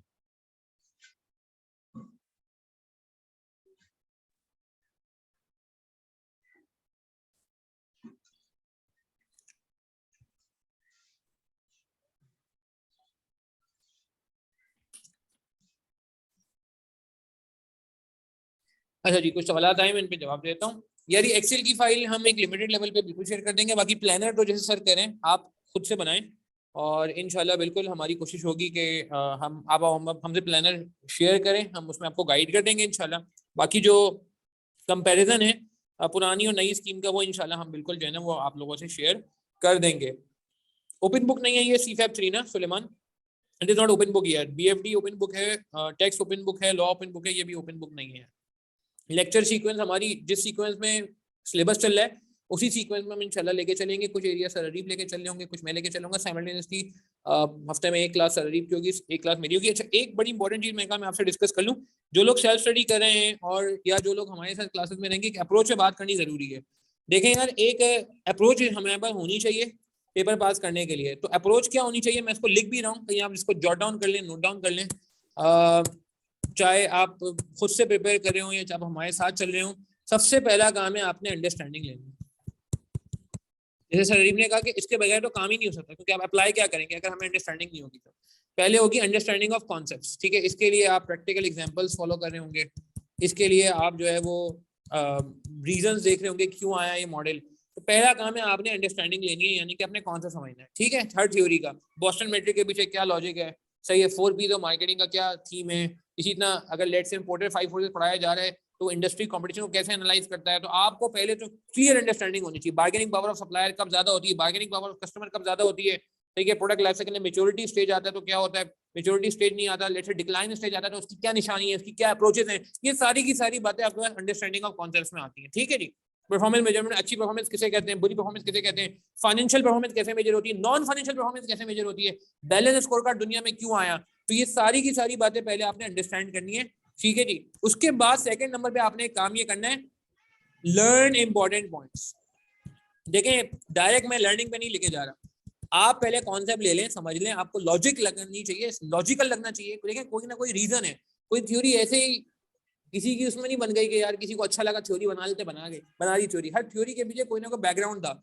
आप पहले वो गिस्ट पकड़ लें, सही है, उस कॉन्सेप्ट का, ठीक है, उस थ्योरी का। उसके बाद आप उसके इंपॉर्टेंट पॉइंट लिख लें, जैसे एग्जिट बैरियर्स क्या होते हैं, एंट्री बैरियर्स क्या होते हैं, ठीक है। जिस तरह मैंने बात की बोस्टन मैट्रिक्स में, अगर लेट से कैश का होती है तो उसके कैरेक्टरिस्टिक क्या है, सही है। एक प्रोडक्ट अगर लेट से स्टार होती है तो उसके कैरेक्टरिस्टिक क्या है, क्वेश्चन मार्क के कैरेक्टरिस्टिक क्या है, सही है। इसी तरह अगर पोर्ट्रेट डायमंड है तो उसमें क्या पॉइंट्स होते हैं, इसी तरह पेस्टल है तो पेस्टल में टेक्नोलॉजिकल में क्या आता है, शॉर्ट एनालिसिस में क्या करते हैं। ये आपने कुछ इंपॉर्टेंट पॉइंट लिख लिए, ठीक है, लिख लिए, लर्न कर लिए। उसके बाद आपने क्या करना है, ये बहुत इंपॉर्टेंट पॉइंट है जो बच्चे नहीं कर रहे होते, राइट डाउन इंपॉर्टेंट पॉइंट। यार मैं आपको अपनी एग्जांपल दूं, मैंने अल्हम्दुलिल्लाह पहली अटेम्प्ट में ये पेपर निकाला था जब ये BMS हुआ करता था, मगर मैं आपको बताऊं मैंने सारे पॉइंट याद करके लिखे थे। अब आप जब एक दफा आपने लेक्चर ले लिया, या एक दफा आपने किताब पढ़ ली, एक दफा आपने कॉन्सेप्ट ले लिया, उसके बाद जब आपने लर्न कर लिया, अब आप उसको फौरन लिख लें। लर्न करने के बाद जब आप लिख लेंगे तो उसके बाद अब आप वापस किताब या वापस नोट्स नहीं पढ़ेंगे, अब आप अपना लिखा हुआ रिपीट करेंगे, अपना लिखा हुआ रिवाइज करेंगे, अपना लिखा हुआ बार बार देखेंगे। ये बहुत इंपॉर्टेंट पॉइंट है। बहुत सारे बच्चे टाइम बचाने के चक्कर में ना, मतलब यार कहना नहीं चाहिए, माजरत के साथ, टाइम बचाने के चक्कर में अटेम्प्ट जो है ना वो नहीं बच पाती। तो आप अगर लिखोगे इससे दो फायदे होंगे, एक तो आपको ये पता चलेगा कि यार वाकई मुझे कितना जहन में बैठ गया, कितना याद हो गया। दूसरा ये कि पेपर में फिर आपको हाथ जब चलाना होगा ना, जब एक्चुअली लिखना होगा तो आपको आदत होगी लिखने की। और last but not the least, इसी से कनेक्टेड बात है, जब आपने ये सारे काम कर लिया, आपने अंडरस्टैंडिंग भी ले ली, आपने इंपॉर्टेंट पॉइंट याद भी कर लिया, उसको लिख भी लिया, उसके बाद जैसे सर अरीफ कह रहे हैं कि भाई रिटन प्रैक्टिस ऑफ क्वेश्चन। अच्छा रिटन प्रैक्टिस कहाँ से होगी, इसके लिए रिटन प्रैक्टिस कहाँ से होगी, इसके लिए लिमिटेड CSAP 3 के पास है, बस लिमिटेड, जो अल्हम्दुलिल्लाह हमारे हैंडआउट में मौजूद होते हैं। मेरे जितने हैंडआउट है उसमें आपको एंड में नजर आ जाएंगे। उसके अलावा ACCA के लिमिटेड क्वेश्चन, ACCA का SBL का पेपर होता है, उसके लिमिटेड क्वेश्चन। परफॉर्मेंस मेजरमेंट के लिए ACCA के कुछ F5 के क्वेश्चन भी चल जाते हैं, और APM एडवांस परफॉर्मेंस मेजरमेंट के क्वेश्चन लिमिटेड इसलिए कह रहा हूँ, ये ना हो आप SBR पढ़ना शुरू कर दें, ये ना हो आप SBR के सारे सवाल करना शुरू कर दें, ठीक है। रटा बाद में लगेगा अदनान, पहले बात समझ में आएगी, पहले अंडरस्टैंडिंग होगी, पहले कॉन्सेप्ट लिया जाएगा, पहले उसकी लॉजिक पता होनी चाहिए, ठीक है। आपको नई लॉजिक समझ आ रही है, आप YouTube की 2 मिनट की वीडियो देख लो, 5 मिनट की वीडियो देख लो। अगर आप सेल्फ स्टडी कर रहे हो तो, अगर आप क्लास ले रहे हो तो आप टीचर के पीछे पढ़ जाओ, यार ये कॉन्सेप्ट नहीं समझ में आ रहा, मगर पहले आपने अंडरस्टैंडिंग लेनी होगी। उसके बाद कुछ इंपॉर्टेंट पॉइंट याद करने होंगे, जो मैंने आपको एग्जांपल दी, ठीक है ना। कुछ इंपॉर्टेंट कैरेक्टरिस्टिक होती है जो आपको अप्लाई करनी पड़ती है। उसके बाद फिर आपने उनको लिखना है। उसके बाद आपने रिटन प्रैक्टिस करनी है क्वेश्चंस की, limited CSAP 3, ACCA SBL, ACCA F5, ये आपने लिमिटेड प्रैक्टिस करेंगे, तब जाके आपका एक कंप्लीट पैकेज बनेगा। ये आप नहीं करेंगे तो बहुत प्रॉब्लम होने वाला है, ठीक है। कोई इसमें रॉकेट साइंस नहीं है, ये पेपर पास करना कोई मुश्किल नहीं है, मगर सिर्फ इतना है कि यार अपडेटेड फ्लेवर आप जो है ना वो ले लें। ये एक आई थिंक हमारी तरफ से बात होगी। ICAP की बुक से बिल्कुल फॉलो कर सकते हैं, ICAP की बुक बहुत अच्छी बनी हुई है। दिसंबर 22 के पेपर में मैं एक बात करता हूँ। अच्छा देखेंगे एक और बात, एग्जामिनर ने, हालांकि रेशियो एनालिसिस का सवाल आया है, परफॉर्मेंस मैनेजमेंट का सवाल आया है, लोगों ने कंप्यूट कर लिए सारे रेशियो, बचपन से करते आ रहे हैं ना यार, मगर विदाउट गिविंग प्रॉपर एनालिसिस। ये जो सर बात कर रहे हैं कि लोग कनेक्ट नहीं कर पा रहे हैं, आपने रेशियो तो कर लिया, एनालिसिस नहीं किया, मजे से रेशियो निकाले, आपने कहा बेहतरीन हो गया सवाल, बाहर निकल के दोस्त को बोला यार क्या सवाल आया था, सारे रेशियो निकाल दिए। अब पता चला रेशियो तो निकाल दिए, एनालिसिस कौन करेगा। For few examiners who are able to comprehend the scenario, link their discussion with the movement of ratio and the light of the scenario. Few का मतलब है बहुत कम लोग ऐसे थे जिन्होंने जो है लिंक किया अपने डिस्कशन को, लिंक का किया। This linking is the main thing. और examine discuss the non-financial factors without recommending the improvement. तो ये भी था कि यार नॉन फाइनेंशियल फैक्टर्स के साथ इम्प्रूवमेंट बतानी होती है, वो नहीं बताया गया। तो अगेन हालांकि ये कोई ज्यादा वो नहीं सवाल, इसमें पासिंग परसेंटेज 23 रहा, हालांकि रेशियो का सवाल है, रेशियो के सवाल में स्कोरिंग परसेंटेज बहुत हाई होना चाहिए, मगर सिर्फ 23% बच्चा इस पे पासिंग मार्क्स लेगा, जो कि मेरे हिसाब से बहुत ही कम रेशियो, बहुत ही कम लिंक था, क्योंकि ये एरिया भी लास्ट टाइम मैंने एसपीएम में कवर कराया था। तो मेरे हिसाब से तो मार्क्स उठने चाहिए थे। दिसंबर 22 के पेपर में नजर डालते हैं, फिर हम सेशन को एंड करेंगे, तमाश का भी टाइम हो रहा है। दिसंबर 22 के पेपर में आप देखें, पहला ही सवाल किस पे आया है, इसको देख के क्या लग रहा है आपको? परफॉर्मेंस मेजरमेंट के लिए क्या लग रहा है? रेशियोस लग रहे हैं, रिटर्न कैपिटल एम्प्लॉयड, हाँ सही है, इसी तरह रेवेन्यू की ग्रोथ, प्रॉफिटेबिलिटी रेशियोज, हाँ करंट रेशियो, क्विक रेशियो, ये सारे रेशियो पढ़े हैं आपने। मगर आप देखें मार्क्स कितने हैं, 12 मार्क्स हैं। रेशियो कैलकुलेट करने के मार्क्स नहीं मिलेंगे भैया, इस पे आपको रेशियो के साथ साथ एनालिसिस करना पड़ेगा, सिर्फ फाइनेंशियल नहीं नॉन फाइनेंशियल भी बोलना है। यहाँ पे कुछ वो नॉन फाइनेंशियल बातें बता रहा था कि कॉम्पिटिटर बहुत सारे प्रेजेंट हैं, सही है, उसके कुछ वेरिएंट्स ऐड हुए हैं, ये सारी की सारी बातें इसने जो है, कुछ फीमेल के लिए भी इसने स्कूटर्स लॉन्च किए हैं। तो आपको सिनेरियो से लिंक करके 12 मार्क उठाने थे। 12 मार्क उठाने के लिए अगर आप डायरेक्ट सिर्फ रेशियो लेके निकाल के आ जाएंगे तो आपके मार्क नहीं निकलते भाई। फिर सेकंड पार्ट में इसने इंटीग्रेटेड रिपोर्टिंग की बात की, जो कि अगेन चैप्टर का अगेन बुक का 16 या 17 चैप्टर ही एक अलग सिनेरियो था। अच्छा, फिर मजे की बात, ये क्वेश्चन नंबर 2 में वापस हमें फीलिंग आई परफॉर्मेंस मेजरमेंट की। वापस जो क्वेश्चन नंबर 2 था, इसके अंदर सेल्स का एनालिसिस करना था कि सेल वॉल्यूम का ट्रेंड बता दें। तो अगेन कि भाई सेल्स ग्रो हो रही है कम हो रही है, जैसे नजर आ रहा है ग्रो हो रही है, मगर आप देखें 2019 के बाद ड्रास्टिक ग्रो हो रही है। 2019 के बाद ड्रास्टिक ग्रो हो रही है। अगर आप गौर करें ऊपर वाले मॉडल पे, आप शुरू में देखेंगे तो इतना ज्यादा वो नहीं, माइल्ड सा चेंज है, माइल्ड समझते हैं, बहुत ज्यादा चेंज नहीं है। मगर अगर आप लास्ट का देखेंगे तो ठीक ठाक चेंज है, ठीक ठाक चेंज है, ठीक है। ये तो डिक्रीज हो गया। तो आपको अगेन नंबर्स के साथ इंटरप्रेट करना था और एनालाइज करना था और अप्लाई करना था। इसके अलावा इसने यहाँ पे ये बोला था कि भाई कोई नया वेरिएंट कौन सा लॉन्च हो सकता है। इसने ऑलरेडी कुछ वेरिएंट दिए हैं, तो इस सिनेरियो को पकड़ के आपने आइडेंटिफाई करना कौन सा वेरिएंट हो सकता था। कल रात को मैं और अरीब इस पर बात भी कर रहे थे कि हमें लग रहा था कि यहाँ पे वेरिएंट की गुंजाइश है, इसकी तो परफॉर्मेंस इंप्रूव हो गई, ये तो उठ गया था, मगर यहाँ पे हमें लग रहा था कि एक ऐसा मॉडल होना चाहिए जिसमें यहाँ पे यस होना चाहिए और यहाँ नो होना चाहिए। तो हमें लगा कि एक नया मॉडल यहाँ पे आ सकता है 1300 सीसी में, जिसमें यहाँ पे यस हो और यहाँ पे नो। तो खैर मैं एक बात कर रहा हूँ, 3 मार्क हमारे पास इसमें पड़े हुए, अगर आप सिनेरियो सही समझते हो, ठीक है। तो परफॉर्मेंस मेजरमेंट की झलक हमें 2 सालों में नजर आई, क्योंकि 25 मार्क की ग्रेड है ना यार, तो 12 मार्क का उसने ऊपर पूछ लिया और तकरीबन 12 मार्क का उसने यहाँ पूछ लिया, हो गए 24 मार्क पर, ठीक है।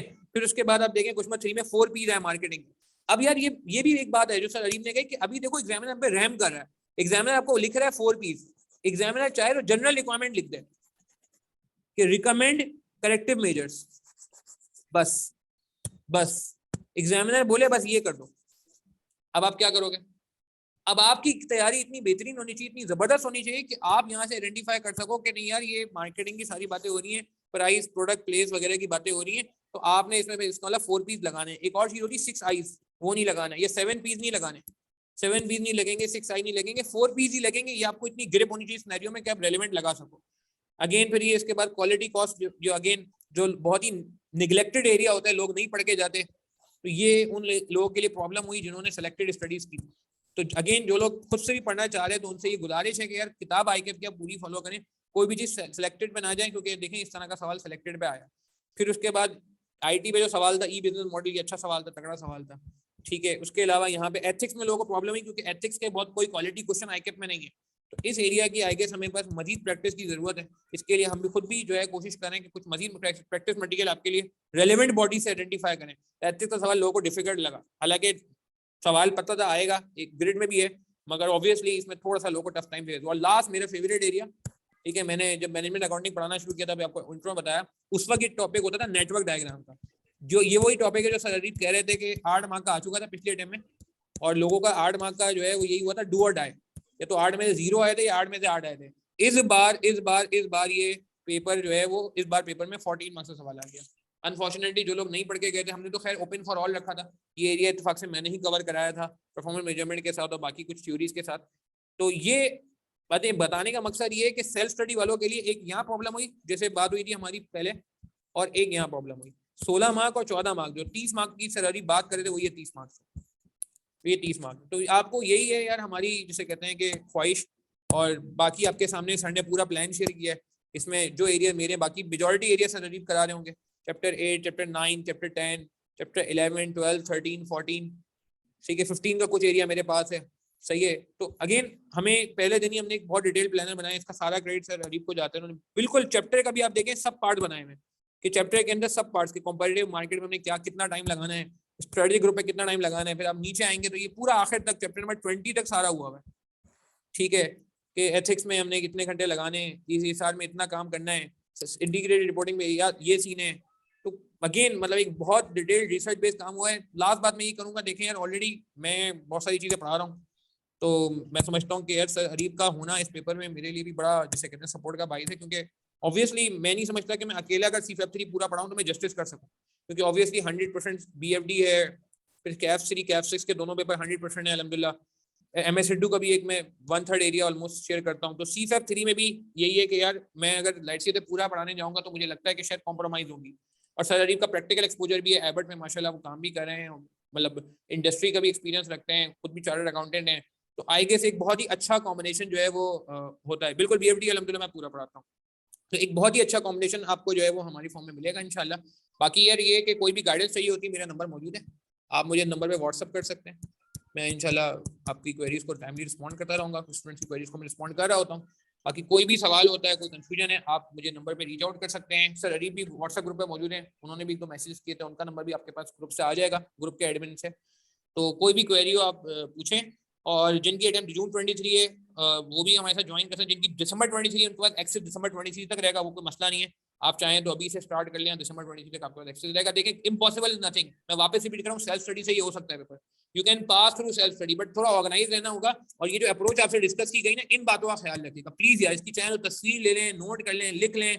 आपने ये 4 काम कर लिए ना, मैं आपको सीरियसली बता रहा हूँ, बीइंग अ टीचर, हमने लास्ट टाइम वर्कशॉप में भी ये बात की थी बच्चों से, और अपने सेशन में भी बात की थी रजिस्टर्ड स्टूडेंट से कि यार आप ये काम कर लो इंशाल्लाह तो आपका काम आसान हो जाएगा। ठीक है जी, चलें, अपना ख्याल रखिएगा प्लीज, दुआ में याद रखिएगा। मैं अपना नंबर वापस से इस बार लिख रहा हूँ। ठीक है जी, इंशाल्लाह फिर आपसे मुलाकात होती है। नमाज का भी टाइम हो रहा है। Sir Areeb thank you very much sir for your support and thank you for all these working. माशाल्लाह बहुत ही जबरदस्त आपने इसमें एफर्ट किया हुआ यार, और through out the session last time भी आपने एंड तक जो है स्टूडेंट्स को हेल्प किया, और ये पूरा एनालिसिस में भी बहुत आपने हेल्प किया, थैंक यू फॉर दैट। हम क्या कहते हैं इसको यहाँ पे वाइंड अप करते हैं, और कोई क्वेरी होती है तो आप जो है वो मेरे व्हाट्सएप नंबर पे मुझसे कांटेक्ट कर सकते हैं। ठीक है जी, चलें यार, नमाज का भी टाइम हो गया, अपना ख्याल रखिएगा प्लीज, दुआ में याद रखिएगा।